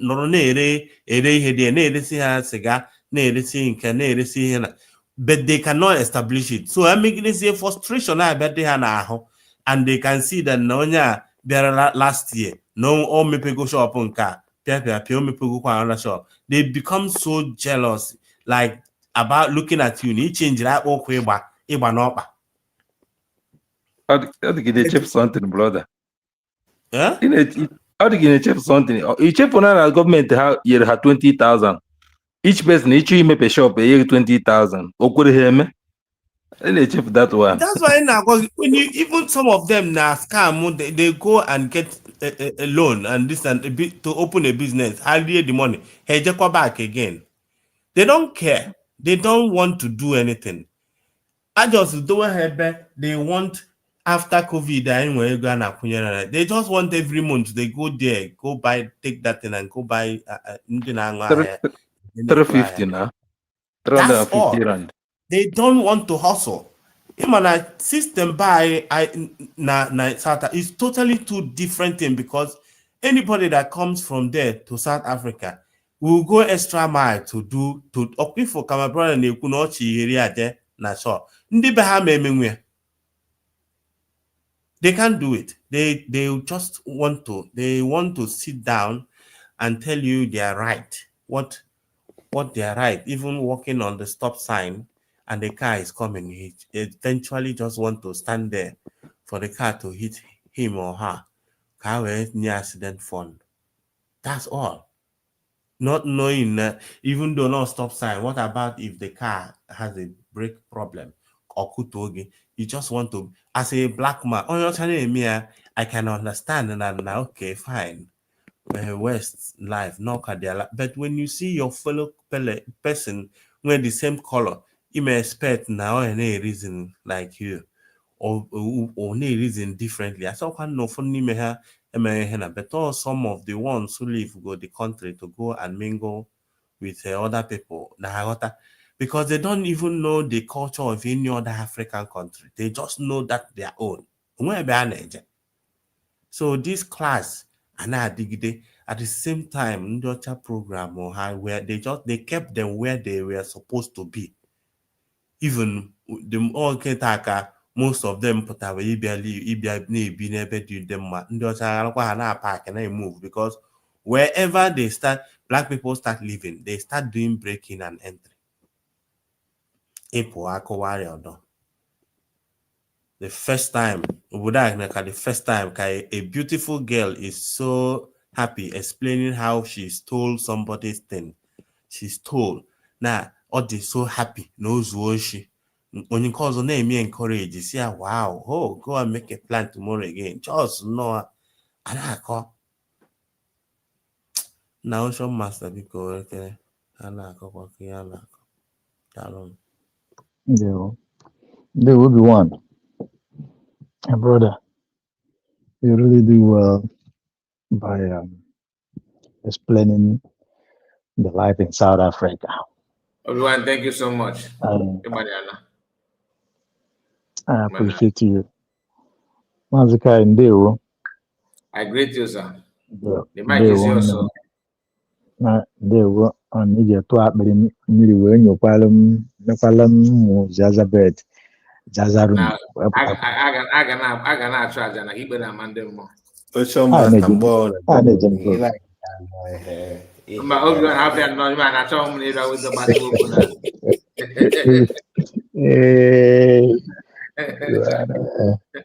You see, I think there's other brother there. I greet you, my brother. I don't know who is that, but I greet you. I greet you, my brother. Okay, you're welcome. And I greet our fellow Biafrans around the globe.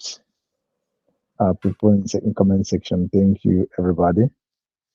I believe you guys have liked the video, the program, and I believe you do well and share as well. You see, there is one thing personally about me. Before when I was a child, I used to like South Africa.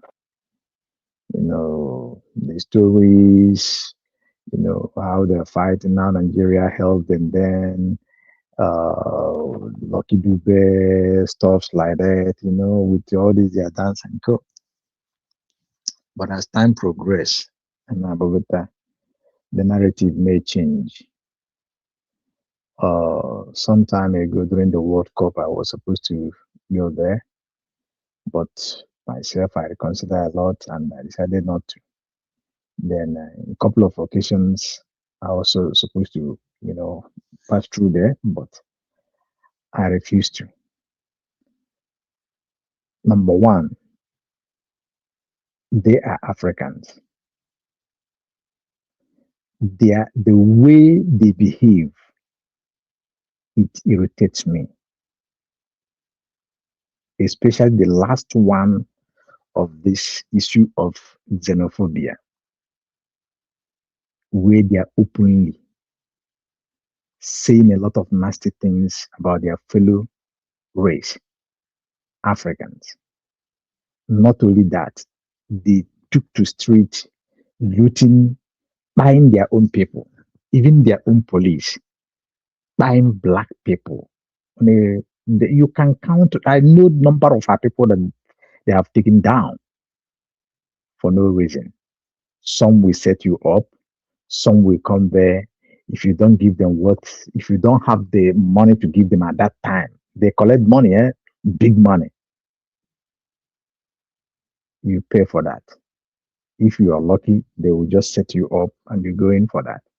If you have a huge money, they found money in your positions, sorry, you have to leave it for them. Do our people cause it as well? You see, that's I don't like about them. Mana ndị Igbo si kedu ife siri iche ya gaba n'anya.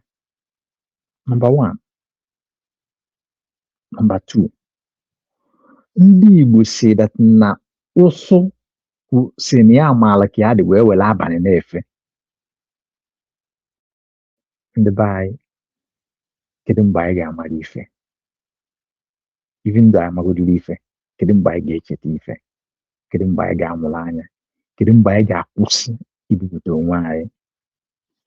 You see, Obi-Wan, you talk about, I think you talk about Somalian people also that live on that side. Not even the Somalians. You see, all these accusations, yes,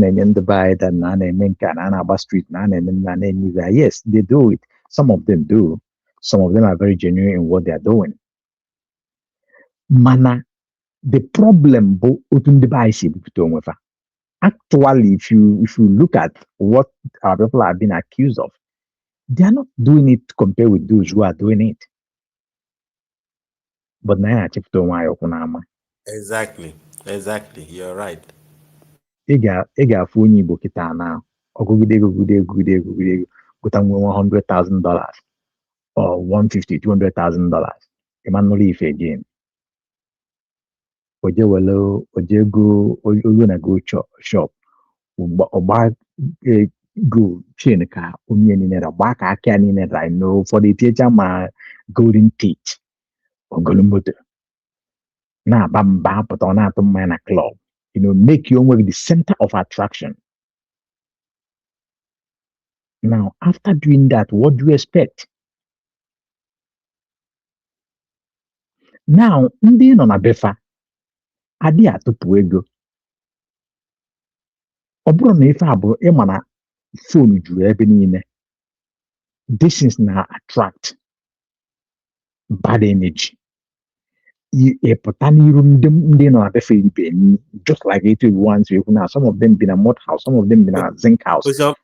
Ocean Master, say ndị nọ na be ha akwụghị ụgwọ ọnwa ndị ebute moto ewelugo dị ashia ndị egoro ụlọ ewelugo dị ashia emesịsịa enwezi ego fọzin ịbịakwazịa n'ihu ha bịa na ya ego. Yes, ịbịa n'iru ndị ahụ na-efe ego. Think how does it sound?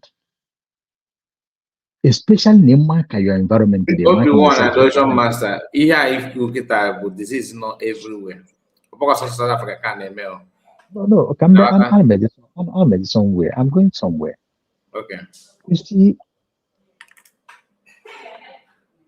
look, there was a time the behind MKCM. I tell you, I've been in countries.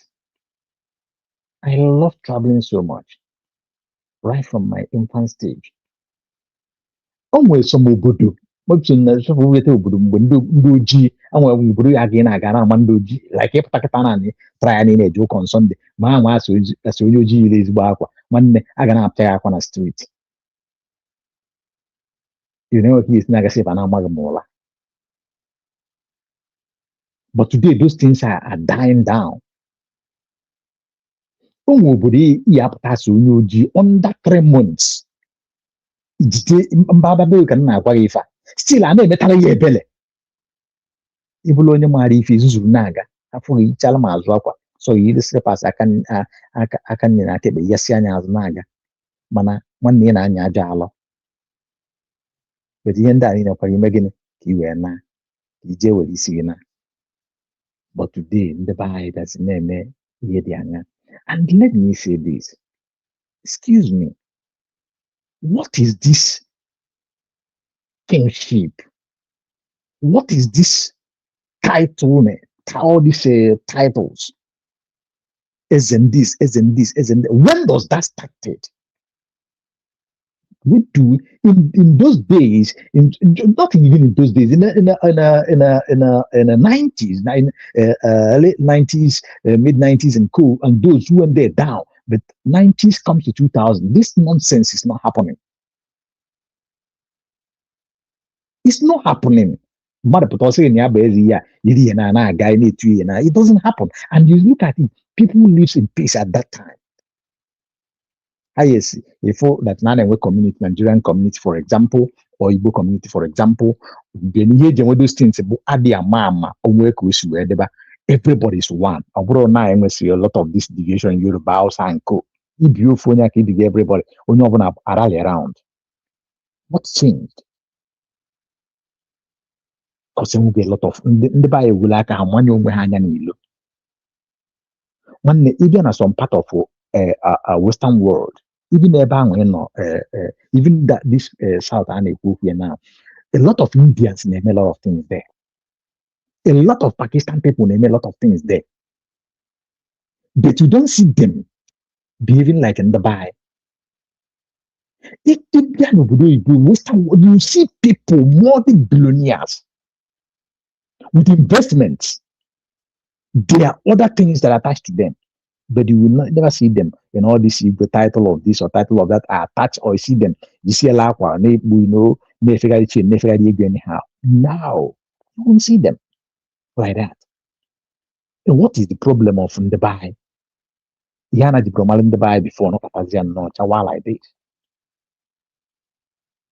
The nature is not no mother name. Now, how would you only Yoruba name Usaganyoko?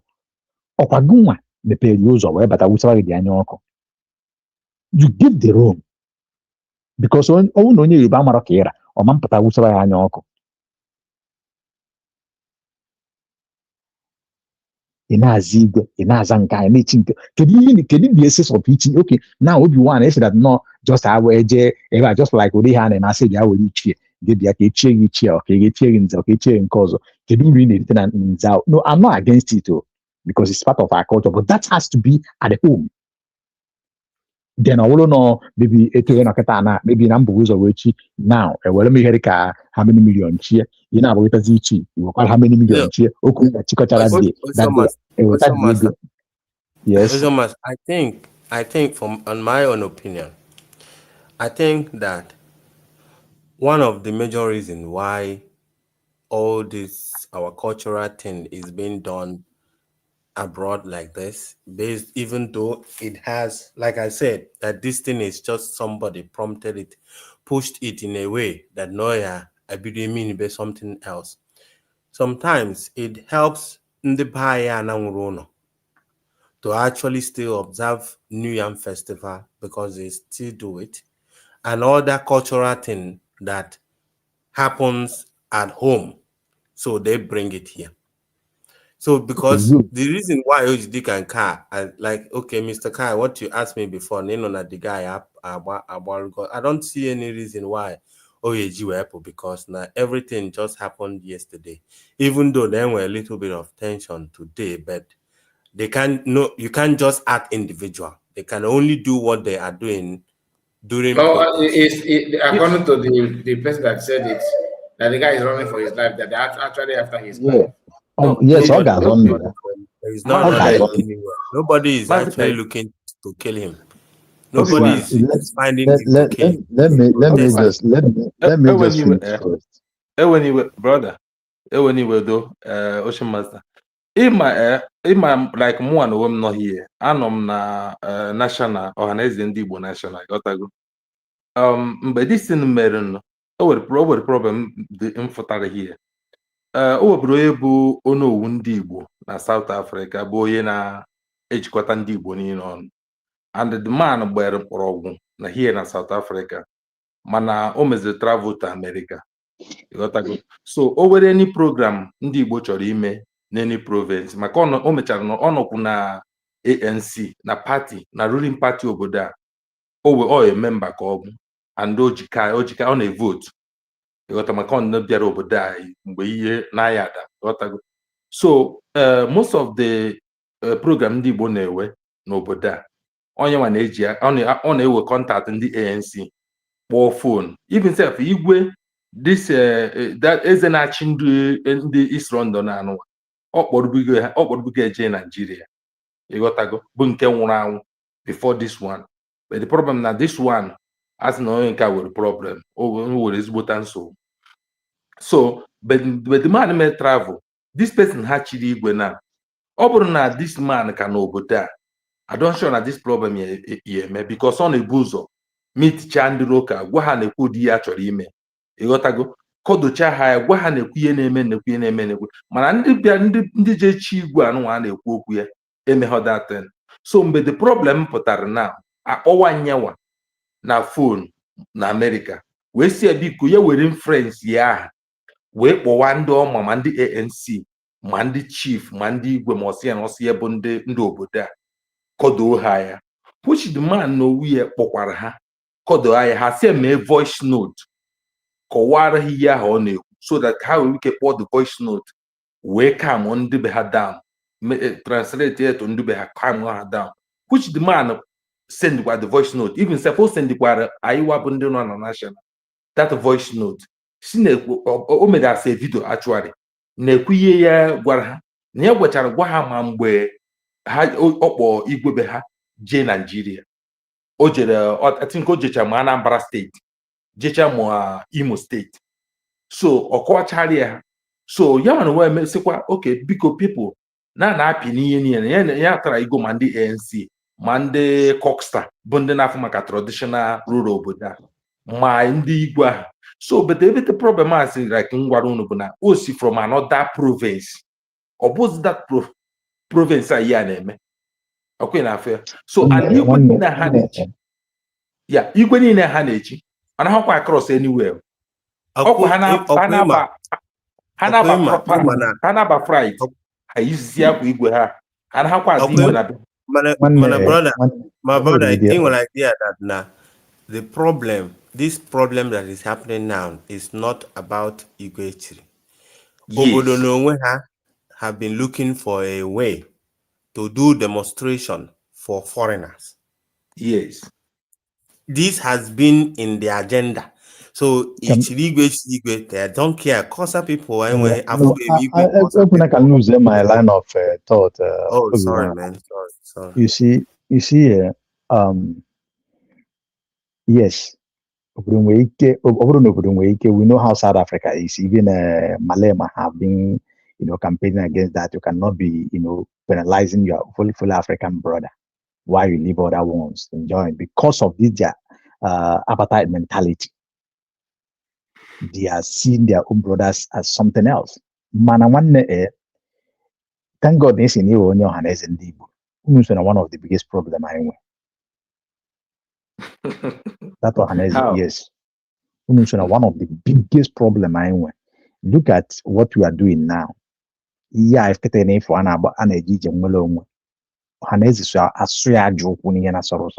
a lot of you guys that are my friends. Some are my neighbors.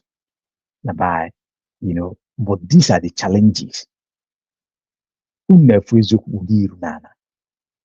very painful. I agree with you. Igbo of today, then. That is one of the biggest problems. Now, you see, everyone, you are talking about Igbo and those things. My brother, I don't know when he went there. In those days, when was this thing started? As in South Africa, for example. I will tell you, that was like how many years? Like from when? When it's more than 10 years or 12 years, if I'm not mistaken. 10 years, which means it started about 2000. Yes, I think. Yes, what idea can you? Good. I know. Look, I have a lot of people there that are my good friends. Their names are known as well. So, back not there now. Just on your bomb anyway. The opposition make it my house. Not them. On a miss both. I am my money when I got and co. So you see, this is a teacher. I'm not actually working now that now. For me, it's new. I'll tell you in those days, let me use Turkey as an example. Turkey the bad from the OG. And a lot of things, because if you don't buy things you get in Germany like spare parts and co, it's just like it in China today. There was a time over Turkey, Turkey is at a cheaper rate, almost the same standard. But and the end does the house gets about then the buy not about like then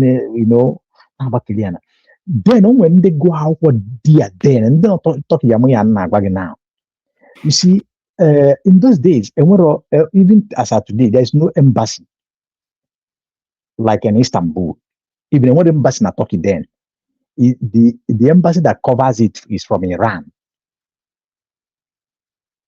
So there is nobody. But there was a man called Dr. Julius. I think he's an Ibini man. He studied there. He was a lecturer. Then there was another one, Dr. Oh my God, the name comes and go again. Dr. Julius and oh my God. Then you have Usi Tamak. Then you see that time, any issue. You cannot go to Iran. You cannot do this and other. But this Dr. Julius then took it upon themselves, representing. There's a man like consul and Kaupa, the by Jacka, organize the leader. Very Igbo, very easy. They did it. This Dr. Julius, Larry and Dr. Julius. There was handling it with those seat among them and some old people.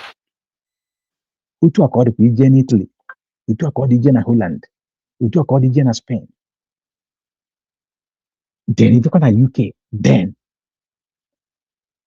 you see things was moving. But lately, as I'm talking to you, if you go to Istanbul now, you see as and now here, as and you know, just like what is happening in Ghana. Now we are seeing in South Africa. Why all these things? Why lemon or something that attract like a sugar, now attract ant? Because of this we bring a lot of the buy from in many countries. Yes, you observe our culture, but we have to do it in a very pleasant or moderate way that it will not hurt people. If you watch, okay, the former senator, he came with a married. You were 12 was about 100 meters. Germany. You can imagine that. So you see, and I want to actually more they you know, you don't need to eat bonya okay. I think around 2000 and what is it, 11 or so. There was some Igbo invite na Texas, US. I was among the people in invite for getting one now in Texas. I didn't go. Oh yeah, I butchered my ways of living anyway. But it is good that a lot of Ndigo in Anambra State, now. A lot of normal people like us, Japan, nature, Ijen. They do it in a very moderate way. Make China of an American nana be. Oburon ki de choweze, igwe eje na Texas, even can yana, and it create a problem. Yana what is not. Our culture is not our culture, I'm not talking about culture, but the way we do it, we carry it in a foreign land. You can do your things without, creating a organized in a very civilized manner. China, not just over when you got in, for they will some nasty things in the book, even in the book, they middle they found. We a lot of things down. Just like if going this man about also from south now. A boy no no good for some time. Money, if you don't take time, when the we keep movies on that and what the price they question for it. Ocean Master. Just like it. Go ahead. Ocean Master. Imana ndị mmadụ na-emekwa this misunderstanding. Onye abụkwa eze ndị Igbo na South Africa. Ihe onye abụkwa bụ ihe ejikwara ha chiri ebe eze ndị Igbo na East London because each province is ewego eze. Ọ dịka sọsọ East London ji eweghe eze and for a long time. Ewere eze ndị ewere igwe Limpopo, ewere igwe Gauteng, ewere ebe so yeah, ndị a na-eme ya just no just ruo baa ya afa eze ndị Igbo na South Africa. Ihe na-efu a na-eme the bone of contention na abụ disi igwe eze. It has to stop. Let me tell you the truth. There's a lot of misunderstanding in all of this thing. It's just people propagating something that hypes things. Oh, yes. Even this guy is not even as a East London. It's just like a celebrity kind of thing. No, just give me a little time. Let me just summarize. You see, look, we cannot be, misleading ourselves or maybe misinterpreting our culture or try to, support what doesn't suppose. Look, enwere ihe eji abụ igwe, enwere ihe eji abụ eze.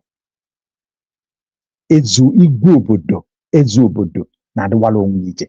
We don't supposed to name people igwe in a foreign land. If you ask me, I will tell you, you don't supposed to do that. Igwe abụrụ ife ụmụazị. Ọ bụ kịta na like nọ na Igbo na-eme etu esi eme asị na okay, like let me say na ọ bụrụ mgbe ihe dị mma, ọ bụrụ mgbe igwe ụnata eze ha, aprikete one ha na ụmụnze ha, okpoko ha n'ọba dunu ha na dunu kọfịa igwe ọdịzi igwe in those days that you know. Can you find that ife out? Isi niile eji ichi onye ọzọ niile eji ichi onye ọzọ igwe ndị Igbo n'ebe igwe ndị Igbo n'ebe. You can be whatever title but not igwe. You cannot be igwe. Adị enwe igwe eze na-abọ n'ihe na. And all these things maybe I name like everyone say that none and ọcha with their this autonomy and this and that. All those nonsense has to stop.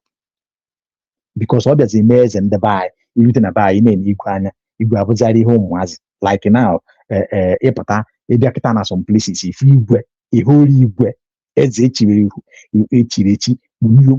or then in on a restaurant, or then a restaurant needing. And they go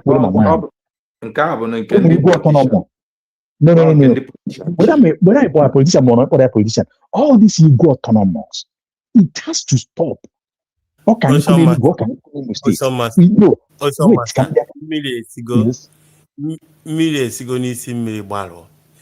Ebe ọ bụ na even igwe nke nọ na village gọvanọ na-enye certificate mbọsị ọ chọrọ chụtụọ nye onye ọzọ o wee wụzie outside ebe ofu onye dị free ebe ọ nwere need certificate oye ya just mee onwe chairman ime birthday party kpọọ ya oyikọrọ regalia ya konye nwunye nke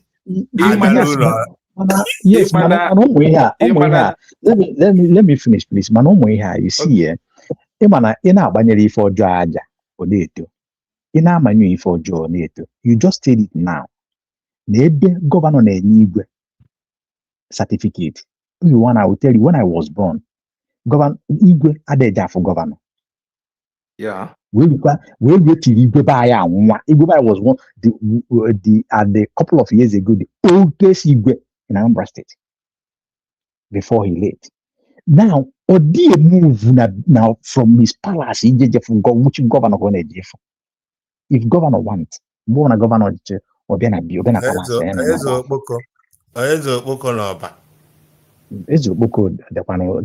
Let's just say one. Let me try.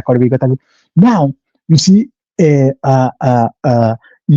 Igwe before Adianas Igwe Buana Igwe ora gbakọ aka wee chie and they did good. Iman no katakata na governor ejinye certificate mo ko nke mmadụ. Then ana ekwu na eje na enye igwe 100,000. Ana akwu igwe 100,000, 200,000, 200 every month. Are they okay? Oh, you have to today because then we go autonomous. Just like you said, it go politicians. And we must have to find a way to stop because we are in a weird instead of maybe one every now and then. That's why they're using it. Trust me, Biafrans, we have to call back things the way it used to be.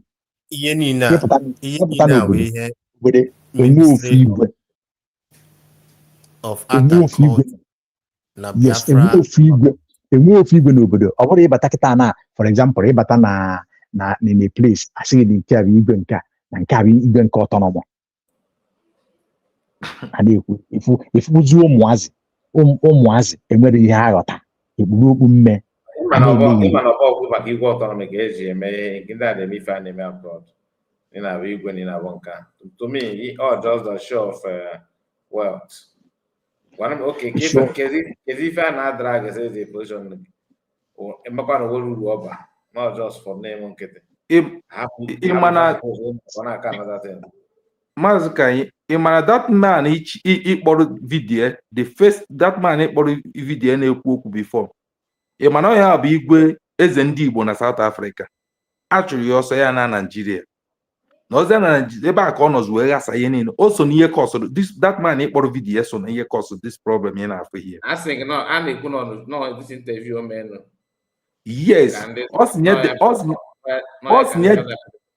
all what I know Hanese all send the voice note no Hanese and Igbo.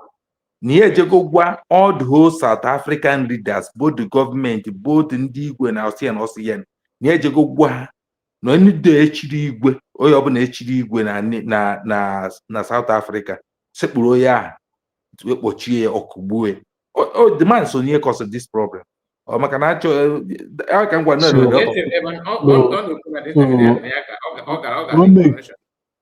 Can we make this utterance now to the people of South Africa? How do you think that Nudo Yade? And again, Mazika, you say that na Nobromaka Igwi na. One day we have to call a spade a spade. They should stop this nonsense. I call it nonsense. One day we can name it. If you want, I want to a title.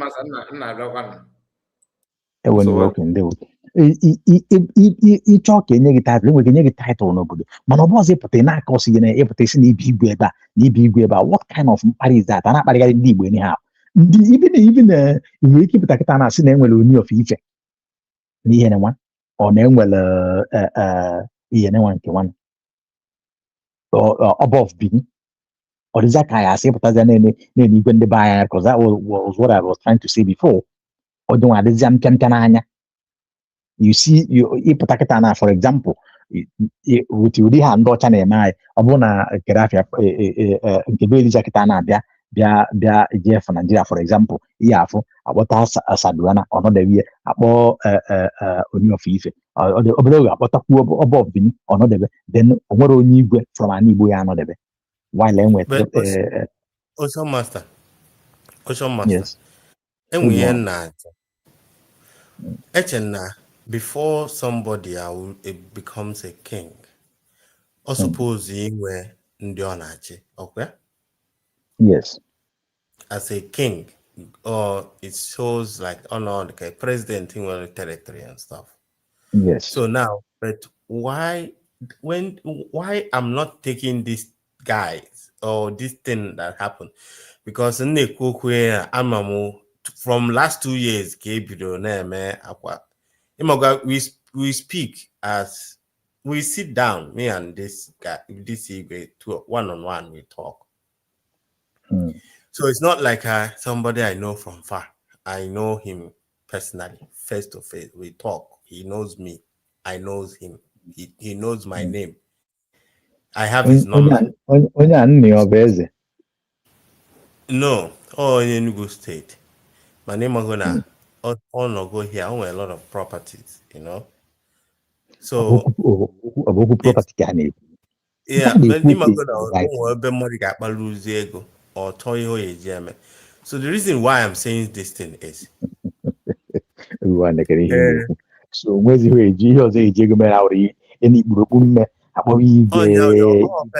is his personal choice. Yes. Anybody can do whatever they want with their passion or whatever. It's none of my business.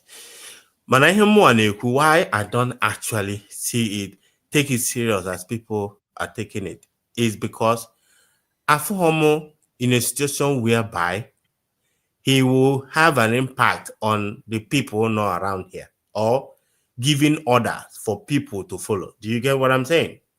Like he has no power or people he controls. He might decide to call some of his friends as cabinet. And then meeting but meeting as in the whatever. He share but he has no power to control whether you are Yoruba or even Igbo people here, or not to talk of Ndiobodo. So that's why I see that now. My brother Kuroku here, not invite or JD recognize no, the money no the more we are chairman of a meeting. You call up you know. But all these things will stop more until when we get Biafra and everybody in a town come by we may equate of another place. Because when you know their village, just share and that is why the Ministry of Department of Art and Culture has to correct all of these things. Looking at these guys, some of them had them right. Looking at their age, the way they look. I'm not sure. Not some. Yeah, some of them, not all. No, looking at them, some of them looks very young and I could say them do less mom was quite men. But you why you yeah that name and only neon on the other you work with idea. Man big even again on the possible. There's a lot of things I name mezi or yeah ordinana or menana, let me call it or menana buy. The buy name is here, I na bastardize here so much in the name of ego, just like AI, no one will ego. Why I don't buy that idea, name ego, because name when DJs we gonna buy, but you don't see them sewing their hand in this kind of a thing. For example, everyone, and when DJs we go, you know them, but you see them now, also or because now you could Yeah, but that's mmadụ fine. kwuru okwu here na kwa ndị be anyị kpata obere ego ọkwa nke gbasị na nna m ndị be anyị kpata obere ego you culture chain but everybody with Yes, their own pattern or yes. lifestyle how they want to. If you look at what Oh, happened the to chain. if you look at what happened to Geneva, these are the kind of story that is making happen on his own side. Enwere igwe, ndị ọkụzụ nwere igwe. All of a sudden, because of ego, because of imego, you want to be, I want to be. Ochi Obasoleze, from Obasoleze, igwe, ochi igwe nọ na ya arụbazi igwe ọkụ. At a stage, at the time, igwe have to give way. Ochi igwe, because not for ya at all time, and the only of my who Geneva is now. When you talk about everyone, you're supposed to know their history. Oh, my dear. Now. Good. So then the man have to leave, and as it is today, I think that man is still in the US. The many Igwe can under. But if going only to the Igwe, only generally Igwe by force, how far? Oh, good. Good. To show you that now, here the man is with the Makana may ye organ so. Only open amambu Igwe, only open amam beds. After what a baby is of King Kahamwe, of Queen Kahamwe, on any Katanjani in Anya. Why is we you not buy only open a already cable of one or broke here? If a Panama or go a few hundreds of millions of dollars or this thing, when I am. Open 2 hours now, mad they can do Malapata is big. They did not Charlie hand, even okay, the good in the house. Are they behaving like that? It and the buy seminar. No. Oh no, it's not about Ipwapo because before me and you today, these things had never go before. Igwe Eze Nabai before. There is procedures here. There was a time before any mother Eze or Igwe aga man onya abonye eziokwu, onya abonye ga-achịkwata obodo. Not about no, yes. Mgbe gboo aka na observe all those things nke ikpeazụ a igwe niile dịcha woo. Oh, another can go do something now. O mebere na uchu na-eriho that side. Ọkwa mana ka ngwazi ahụhụ ha ihe gbasara igwe ma eze ma ihe niile emebisiana na niile. Mpụ na arụ na ihe niile emebisiana ihe niile because eze ma igwe ma eze wozi nke na-ekwu ma eziokwu sef. Okay, look at kịta nke na-eme ọkwa ifuru mbọsị ha sị na ha na-eme ihe traditional rural gịnịwa na Abuja. Bụ ebe dịsi igwe nọ wee si Tinubu ya ọ bụ na na ndị ka ya kpọji Kenya. Yes, ọkwa ịma na ndị igwe niile kwekọrịtara ka ọ bụrụzi ofe Yoruba ya na-represent ndị igwe niile ma ndị igwe ndị Igbo ma ndị igwe ndị to show you that now they didn't no, it's not what happened. Yes, part of them, what the game they try to play and the politics for a couple of years now, they are playing that politics Koboziala north and south, and we're one representative as a historical majesty. Now what they are trying to do is to put Sadwana of Sokoto and the of Ife. By so doing, it pushes Igbo too, and at the end of the day, the main person, Gabo, Sadwana of Sokoto. Now, Ndabai understood the politics. That is why that Igwe Lawrence of Eziago nwanne onye ekwesịghị ịdị na-akpụ ya eze ndị Igbo gburugburu apart from eze ndị Igbo nya it's not a disrespect to for maybe Obi of whatever or even ndị ọzọ mana if this man can be bold enough to speak like this kwuo maka Nnamdi Kanu kwuo that na ndị Igbo nwere onwe ha igwe that we cannot be under man this is the man that we need. I don't care where he come from. Bete man ha na-agbụ ya mgba na this echefọ No, na m afọ Igbo anọ. Then I'll be about one or two guys from Imo State. Yes. They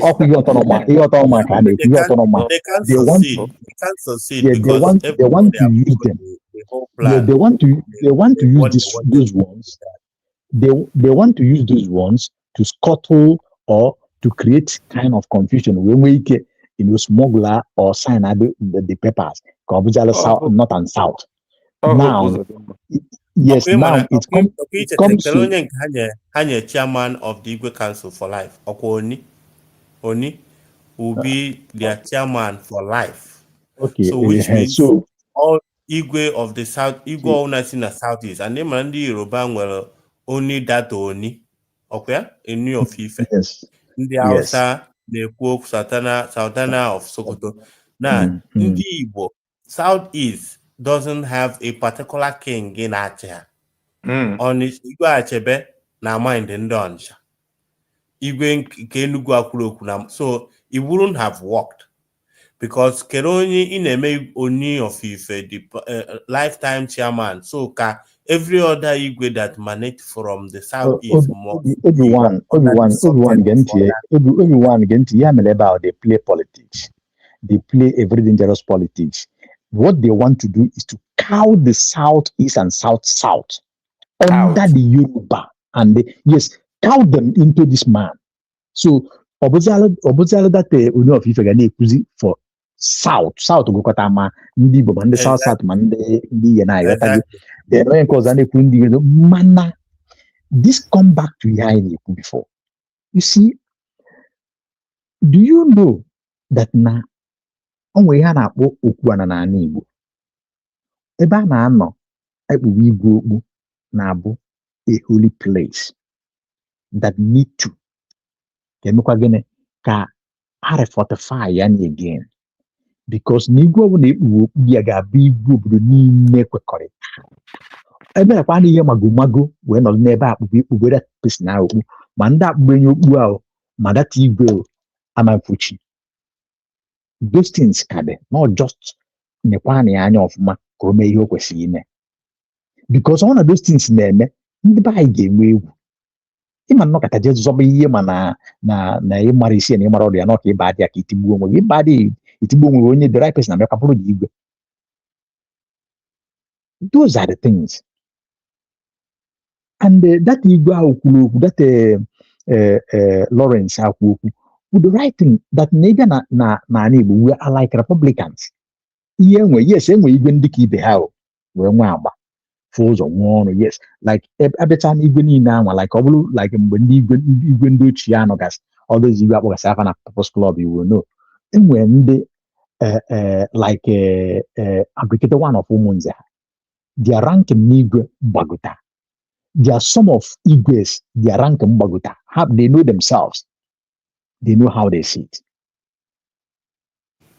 But they don't have a particular person that represents all of them.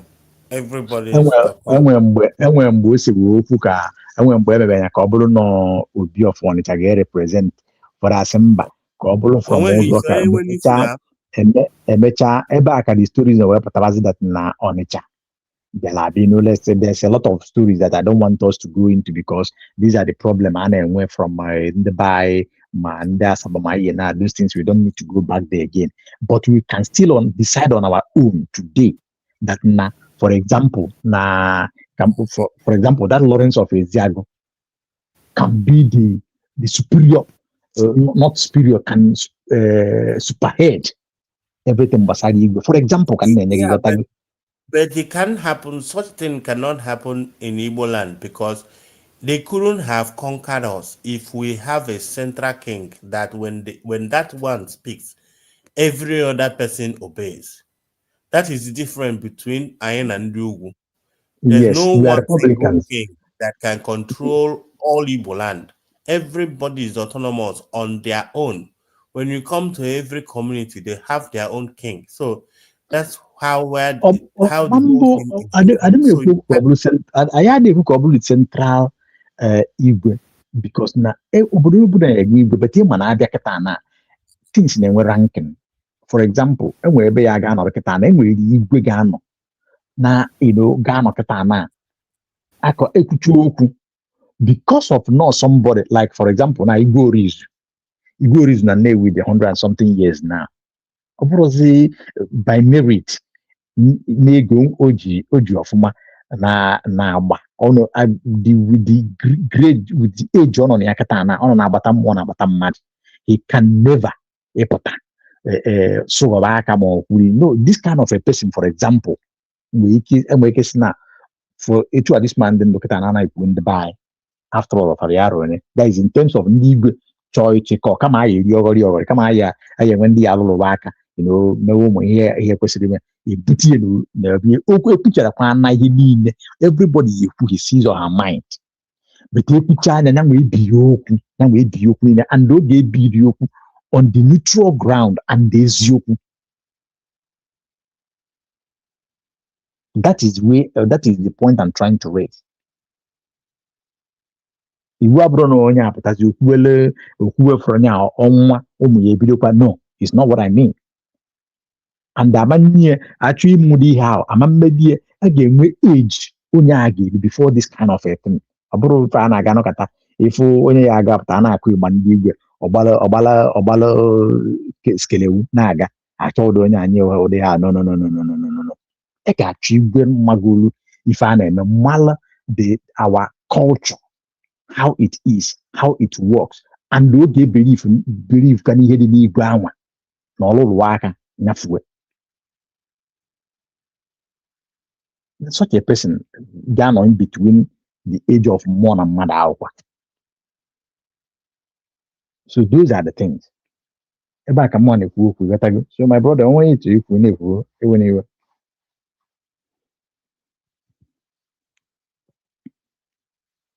knows where you yeah, I did, man. Anyway, we want to come over your Zazarum. Amarongas when you Zazarum. Okay, Kitaka, your voice, but all the case you go any further.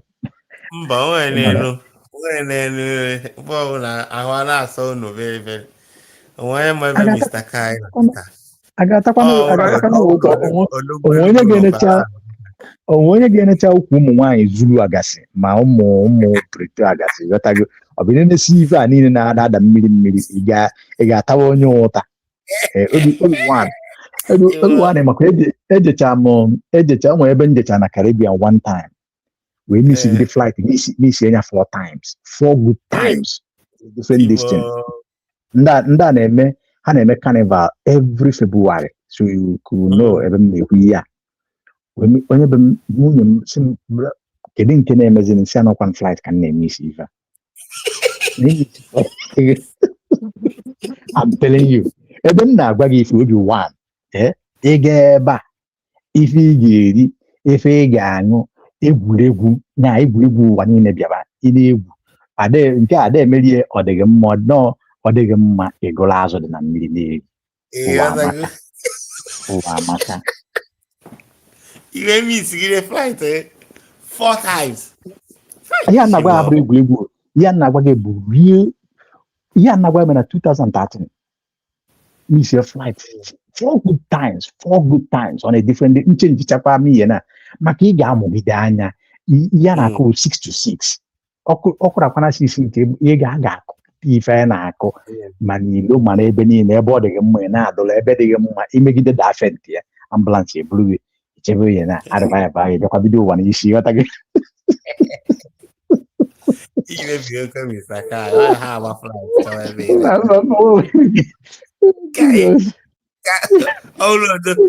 Enugwu nọ here asị taa ọ sị gị tụọ ya location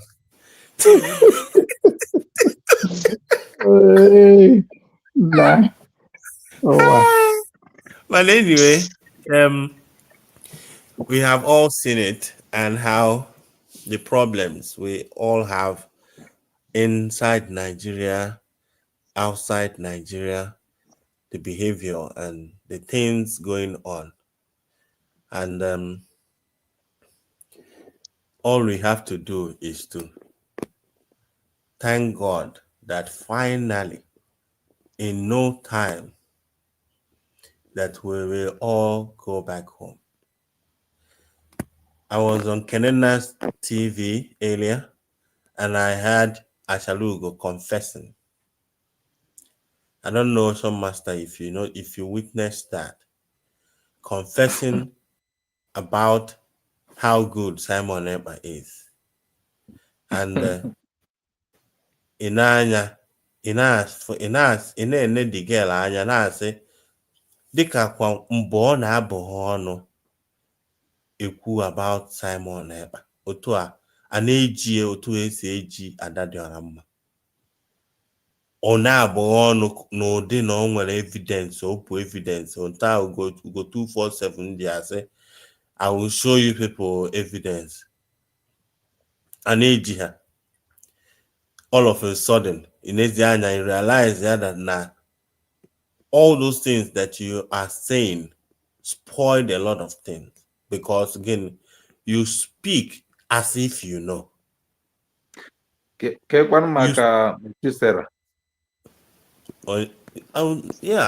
one of them. When you imana all the very, very important. Okay, for now, Oku Biafra. I advise anybody that really wants to commit on this struggle to go and first of all understand why we are in this struggle.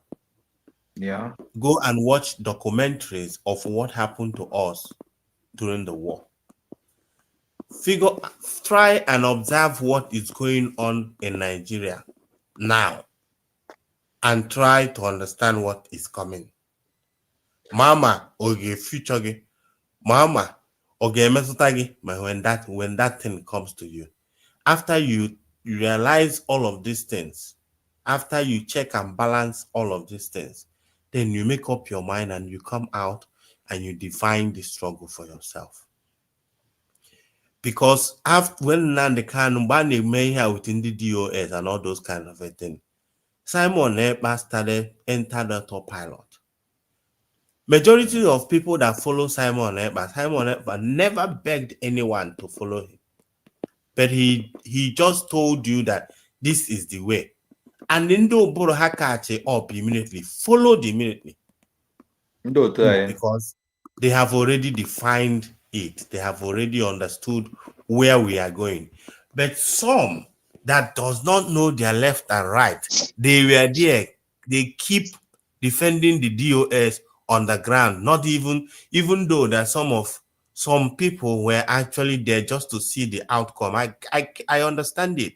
First year come gone. Second year come and gone. Nothing is happening. And that prodigal son that you are saying that is a Merima is busy marching forward, and yet you didn't change your mind. But yet all you do is to actually capitalize on trying to bring him down. And finally, after 5 years, what happened? Nothing.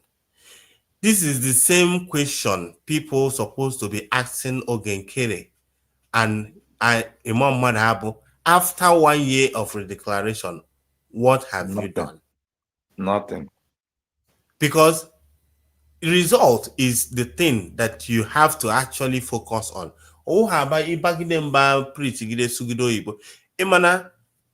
I used to be comfortable listening to Nigerian TV stations and the analysis of what happened and blah, blah, blah, or even podcasts of about Nigeria. Every day I sit there, I always want to listen to, hoping that one day I will hear of somebody suggesting a solution. But it never comes.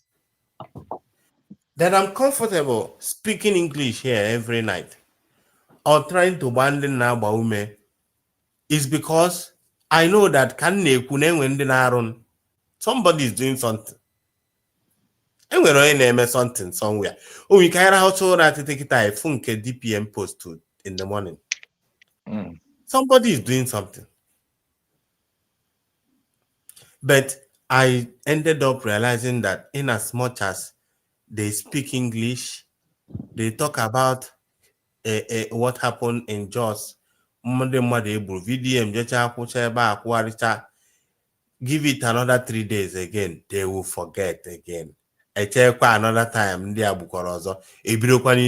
complain.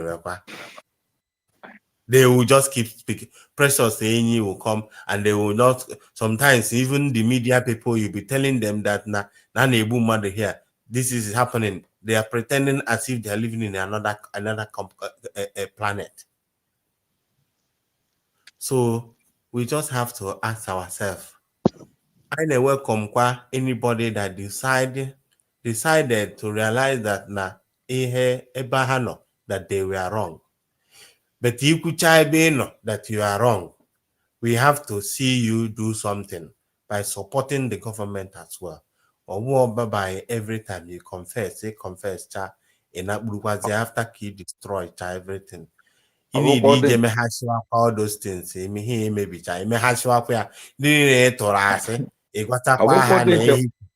Ọbụkwụdị nke mmadụ akwa ọbụkwụdị nke akwa na mechara sị na awa BM na Biafra ya eri isi ya eche na ochegharị ya ya apụtakwa obidokwa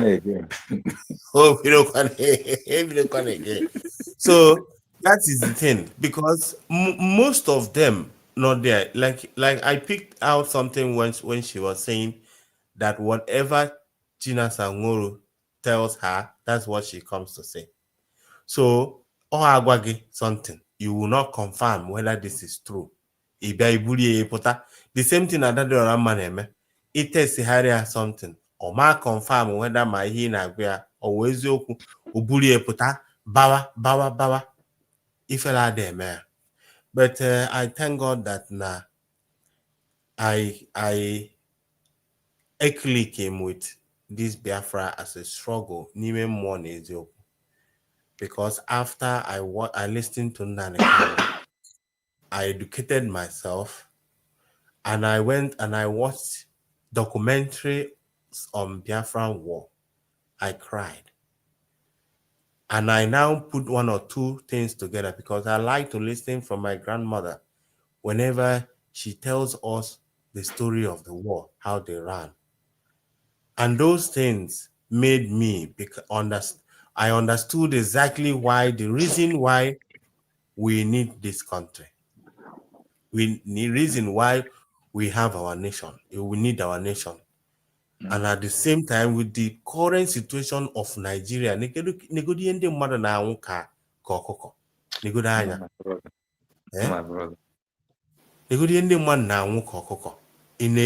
country that has a government, and you can see that now and they are busy doing party something. Wike is there dancing.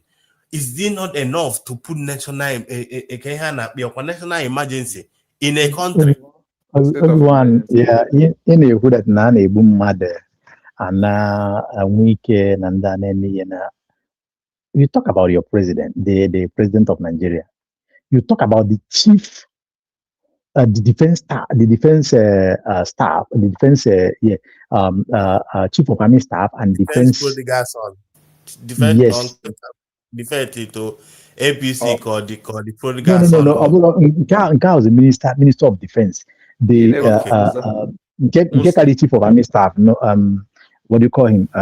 Musa. Yes, no, Musa was now because all the time minister of defense. Yeah. Yes, the prodigal son guy. Yes, when chief of army staff this kind of situation when in Nigeria today is not about just. Look at Kwara. Look at Mazika did a program in the couple of hours ago that shows Kwara. Even the Marana, but also now Jesus in Nigeria. This kind of a thing is taking place. Their president is traveling to France staying weeks and months. Their president is traveling to UK just to go and eat jollof rice. I heard he need another loan now from the Yeah, Senate. not that he needed. He collected 700 million. Go and look at all the breakdown of that million. Everything about that money goes to Lagos. I'm telling you from A to Z. From A to Z. Starting from how stupid can you imagine that now Bianca nowhere they are talking about this loan as a foreign minister call. Oh, foreign minister call. Yeah, and then they borrow this whole money. They go Lagos Kaya where develop. And the massive Ketunye about Kenkege Lutegi. Kedifo na atunye ebe umahi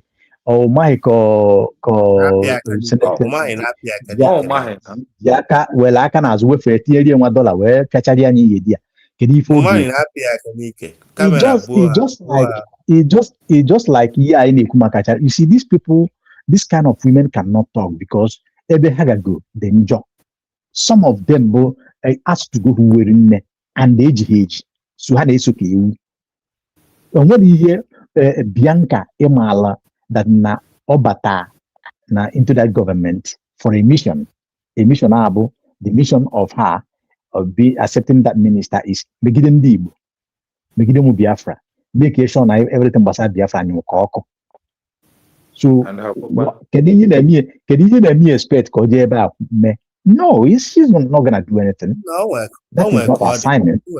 That woman is just a disappointment. Like I was expecting that for the fact that Nadia was actually the first person that started this struggle. I know, yeah. That at least Hobgun not had involved. She could have just been neutral. Potakita na struggle awene ekukere ihe eme ka ndị Igbo no matter how now na struggle carry gbahara eme something. Obian o were unu na-echefu ewesịrị na nwa ya kwọ n'azụ na ya agụchitere ya ma nke ya ka n'aka na sọsọ nke ya agụchitere bụ nke bụ n'afọ. Unu che na okwu a unu ama na okwu a dị omimi because na Ojukwu mmadụ gwa Ojukwu na Bianca ya deceive ndị Biafra or ye deny ya at this moment. Ojukwu ya gwa self near the shore because why? Oh my God, na onye na-ebidoro ịgba ụwa ihe gbasara Biafra bitere ya ka ezi maka onye nka ka dị young ka chọrọ ifegharị karị chọrọ ife jebe afere jebe nke ọzọ. So ihe gbasara Biafra anụ I was expecting her to be neutral. You see, ihe gbasara Bianca. Okay. Also, Masan Ganaya, during Simon Ekpa's this thing, Bianca has been on that case. The next thing, this woman released this discussion of the Israeli parliament, from the parliament. The next thing, Obajeda place was Punje. Kero this thing. Why is it that on Andy Bono anything name na Bono Basarage? Does it not concern you? Imano Gide, Ogun no Choho Biafra. In our federal government, Obi-Wan, if before no wife to be anya before. Mba. Oh no. And if you go nwunye amụ this woman if you get before. No. And if you be make na ha ma ụmụnne nwoke ma I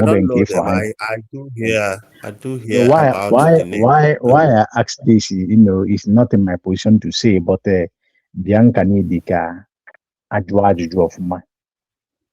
But that is not the main case. The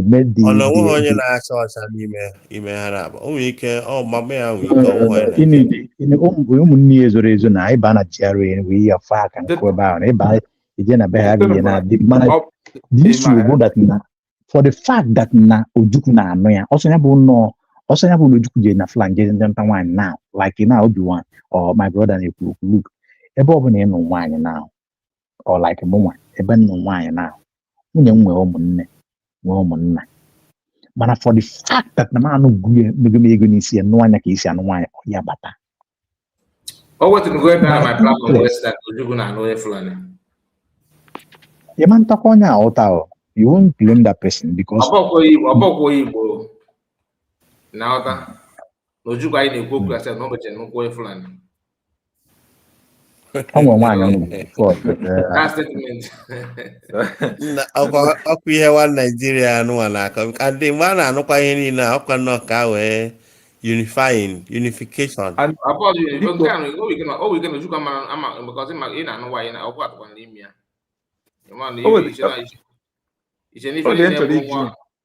ife na-ebu nwa ya abụọ ya mụrụ ya na DNA ga-egosi agwasị gị nke bụ nke o nwere ihe m chọrọ iju unu na-ewekwa n'iwe ka m kpuchigodo ya aka kọrọ ka azụ obere unu afụgo ihe a Metusela kwuru about ya na ndị DOS bụ ebe ọ sịrị na ihe sewere ya na ndị DOS okwu bụ na o were leta enyere ya si ya je gụọrọ ndị mmadụ eje kwuo na Facebook na social media handle ya wee gwa ha na-asị nọ awarida maazị Nnamdị Kanụ nyere ya si ya kwuo ya wee gwa ndị DOS ha je gwa maazị Nnamdị Kanụ ya si n'imepụta bịa kwuo ya nọ ebe a ka problem ya na ndị DOS si wee bido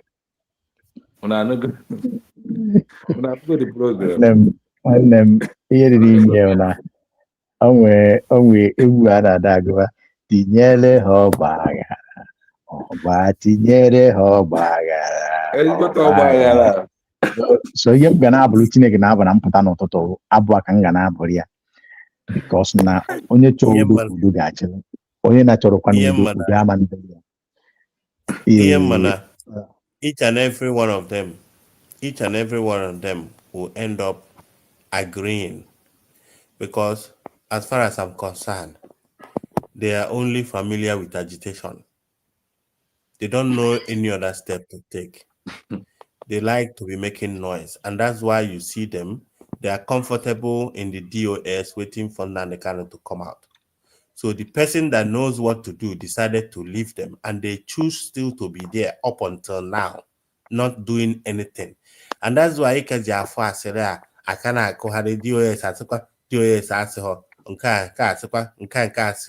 if I that by now the case of the case of DOS the case of DOS no don't stay here wherever in the case of DOS I'm afraid as a stage 5 cancer the way it is today. I think this stage hand on yakata now after this I think I got a memory. The same thing that happened in the DOS. The same thing that happened in the DOS is the same thing that is happening to CRC and Brig. Yeah. They have no way forward. They don't know what next to do. Hashtag. I'm telling you, they don't know what next to do. People like Vam come out of your office. Let's put somebody that knows what to do. They don't understand it. So how like your office hano na ke ebe ha nwe ike ịbịa gbanye camera ka asin ka na-atụ monthly due because na IPOB then I pay every month my monthly due ebe ka ị ga na-aga everybody na-akwụ dị ụgwọ. So for the fact that Nnamdị Kanụ while they are on the ground they keep collecting. That's why for sometimes most of the money I ato ameru n'isi because na ndị na-ebunye ha dị ego amarago that na ndị a na-ebunye ego oriri ka a na-eri dị ego. So emezie ị ga cut on the middle anọgide onye nke a chọpụtazi everything ahasa. They don't know what next to do because by now Metusela said na these people no way ha my since 5 years. They don't know anything. People on the phone. They answer calls. Then us na these people not there since 5 years. Simon I say na-asị mgbe Maazị Nnamdi Kanu ka nọ na DSS, ọ na-asị na ya nara ọda from Maazị Nnamdi Kanu from DSS, ndị a na-asị ya nara ọda. Oruzie mgbe na Maazị Nnamdi Kanu bara nga, o nwere freedom ikwu okwu ịgba izu, azụkwasa na ha ya na-azụkwazi ọda kezie chenjizi kezie chenjiri. Asking, they know nothing. They don't have any other way. And let me tell you, Seth, and could DOS. I want to go speak these people called the DOS. Baraka. I'm telling you, like him and I go see in the the ENS, so twice they queer DOS. It's one imana. How that fine boy. Nnamdi Kanu with the fire na able to enable this struggle. Nnamdi Kanu, the reason why people were able to decide to work with ESN.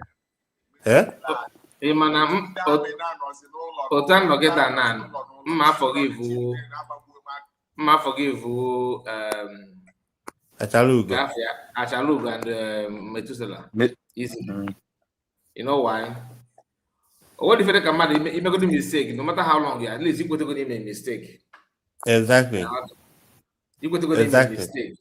See, no misinformation. Yes, you don't know. Even though that not a gaga, and if you make a but at least I can still forgive you. In order, Manandi can have.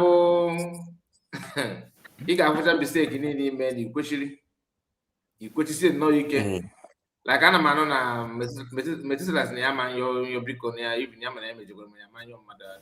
If I just want mere pride, because although we gonna contemplate him, now you're good at and down, do I'm trust them much about that kind of thing. Or do be sure. All you go to her because and when he be clear, yeah, me, more your. Have you identified the real deal? Obuni identify go the real deal. Start supporting the real deal. Do you later realize that what you were doing before is wrong? Yes. If you realize, what next do you do? Even if you do not apologize, you don't apologize. Start supporting that one. That one is already an apology. Good. Okay, for supporting the real deal. Is already an apology.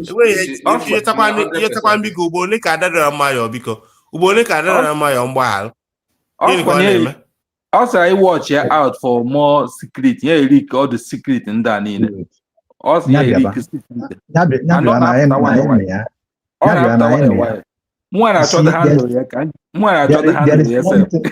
There is one thing I love in this life. Yeah, come now to me. Yes, secret. I would tell actually if we.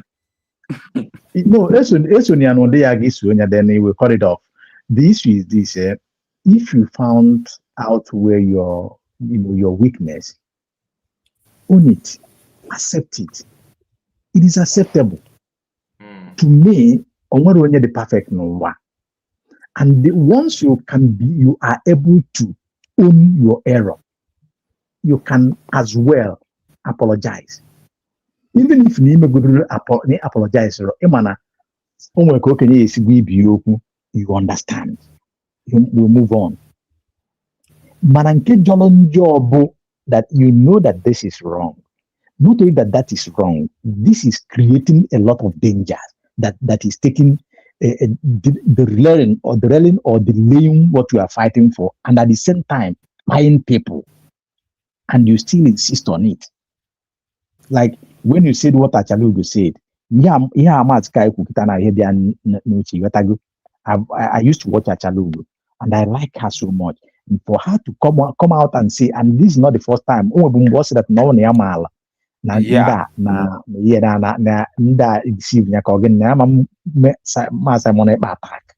yes, she won't say that.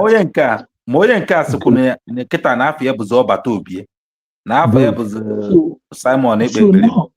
So now you see that these people, they can align. You can even call them and they will be helping you to move. Yeah. Than those ones go that now how will you beat it?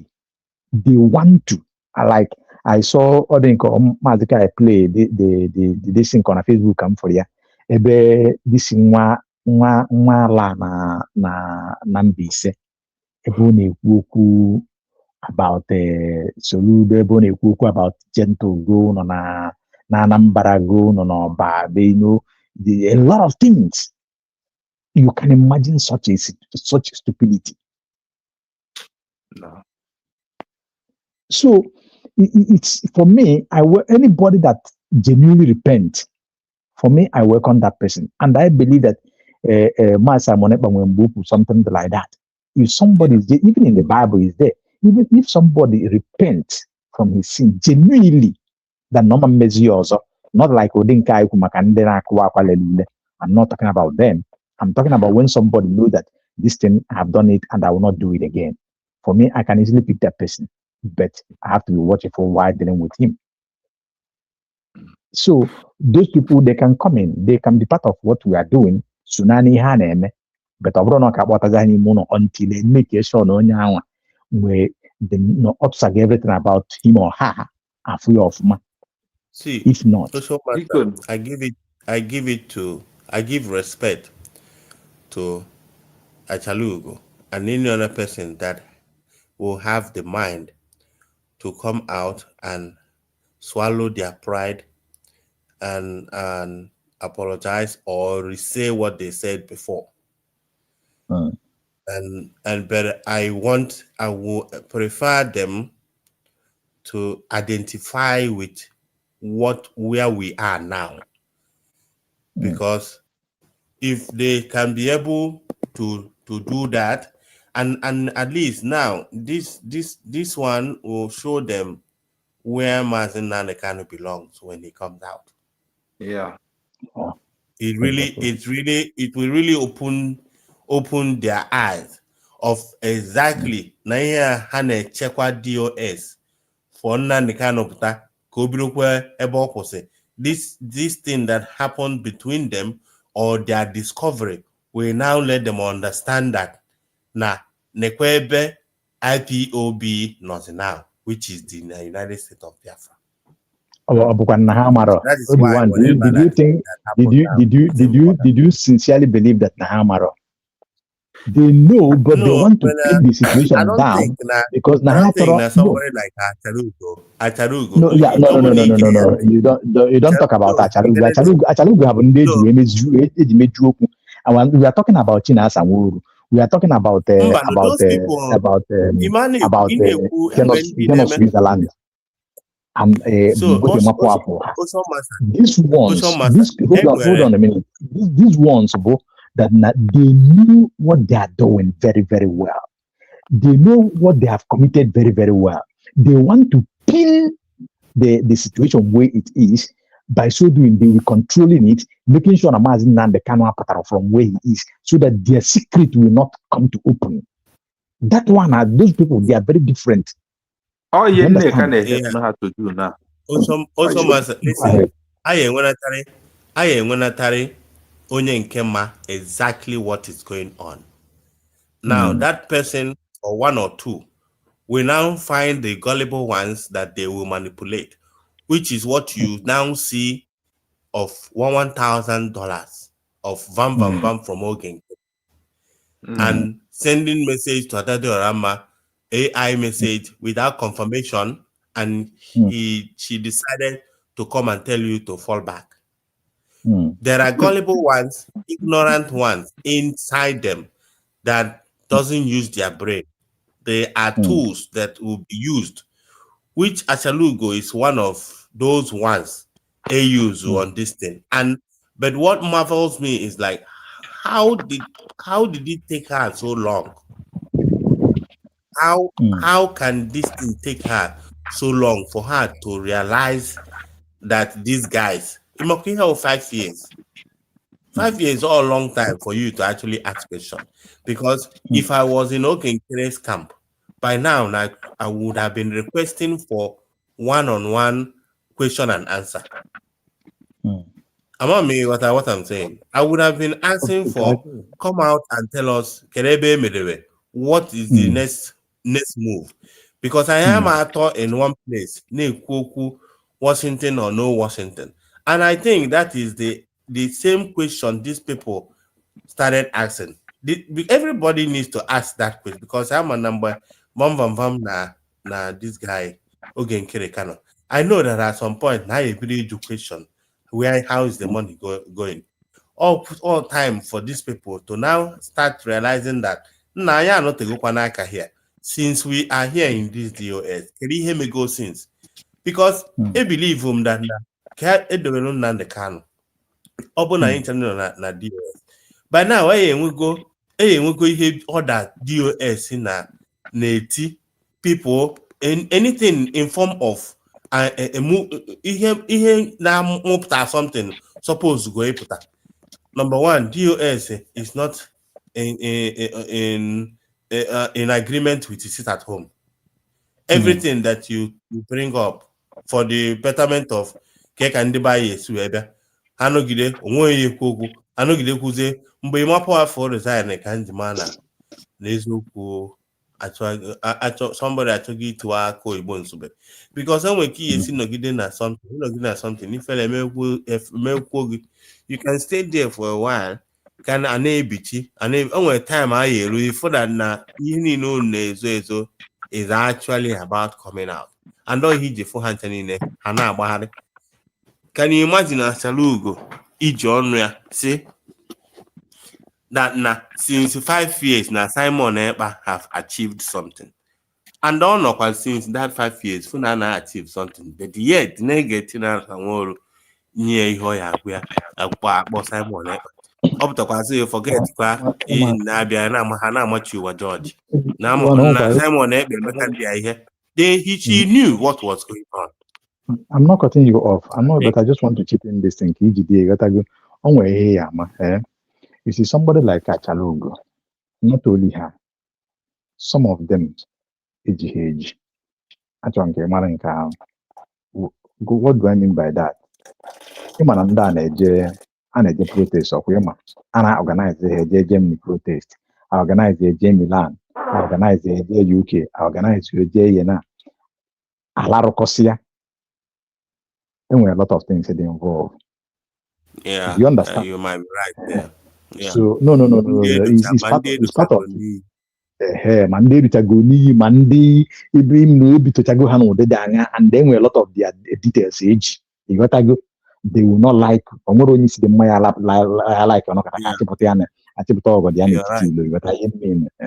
So you see them, some of them, because of that thing.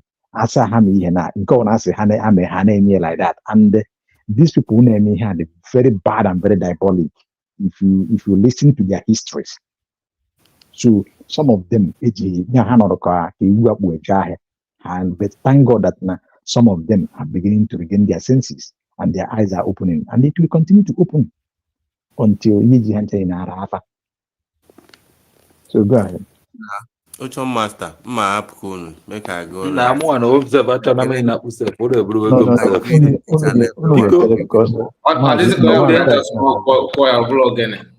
over the entry you Ogwan, came by me facing South Africa ID. No, come idea. I'm attacking when email can maybe do questions. ID USB. Yeah, USB. That's a never going from Africa.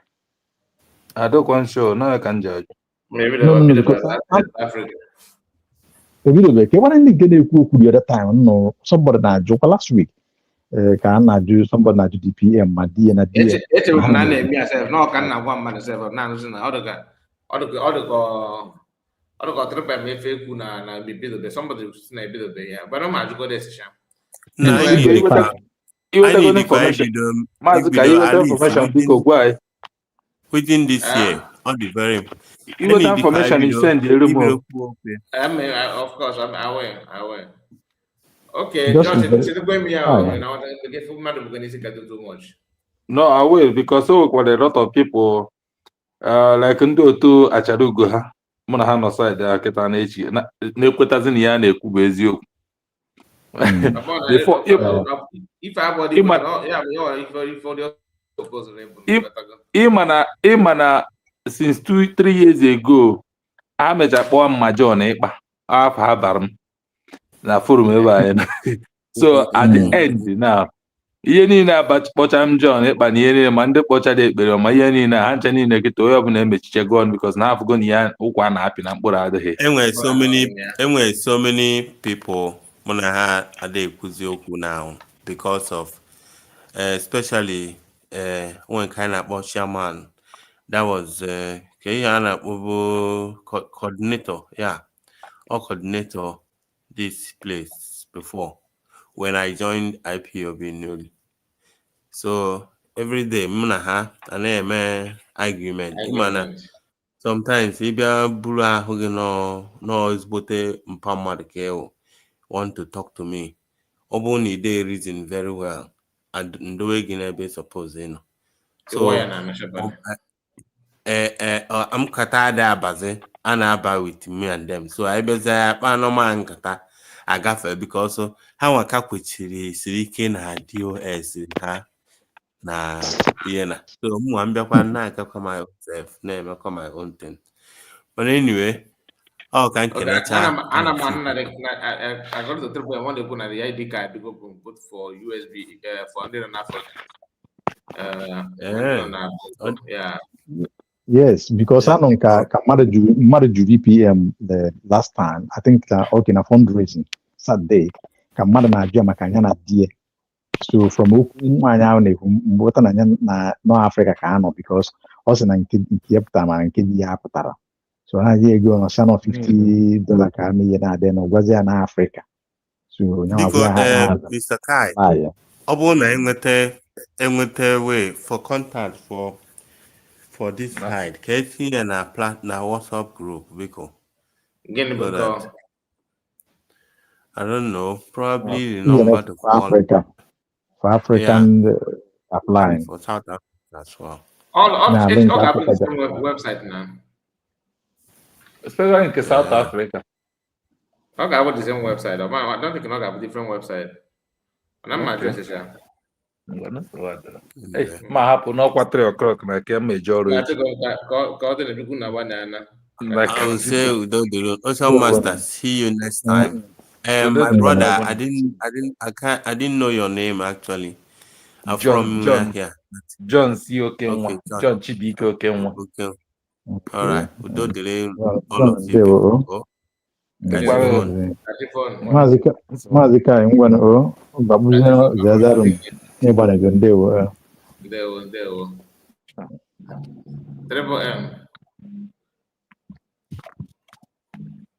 Triple M, are you there? Yeah. Hey, Nkai na ibatazi last. Yeah. I just showed up, to clear the airways for those that is asking for the ID card. This thing, Africa, you can apply. Can apply in Africa because when you log into the sites, you make a choice. You get this thing there is a. You go when you click on your location. Africa is there. You choose your location and your everything. I think it's open for Africa as well. But our people that have been asking is onto the the price, which is £50 for $50 for Africa, and it is open. It's clear that is £50, $50. Sorry, I greet you people. I just jumped in. I have been on the listening session, brothers and sisters. I have been in listening session. Thank you so much, my people. Thank you. What we are doing right now, because na keep our enemies are now running hate scatter. Listen, onye nọrọ ebe a nọ gba izu eji gbuo mmadụ na onye nọrọ na a ga-egbu mmadụ na onye soro gbuo ya ha ncha bụ ofu. Yes, sir. They kind of cool regards to Nda open confession. No mercy, because they are now, name open confession because they failed. No, my open question I made, I thought it discourages them. So my happiness in all these things is that Constitution, I pity them. Makana Constitution covers everything. I saw one name. One Constitution, all cover. Oh, Kai, my brother, thank you so much. I never knew you came back because you promised to come back, Yeah, I But did. I never knew that you later come back. Thank you so much. My brother. It's not Yes, easy, but and we you are too. happy that we are getting results. That is just that. Thank you so Yes, much. sir. My good. Catch your phone. All right, so my people, God ke wa malofia. Oga dere unu chani ne na madra yi wana madra mo anu na no madagambo. Catch your phone. See you tomorrow.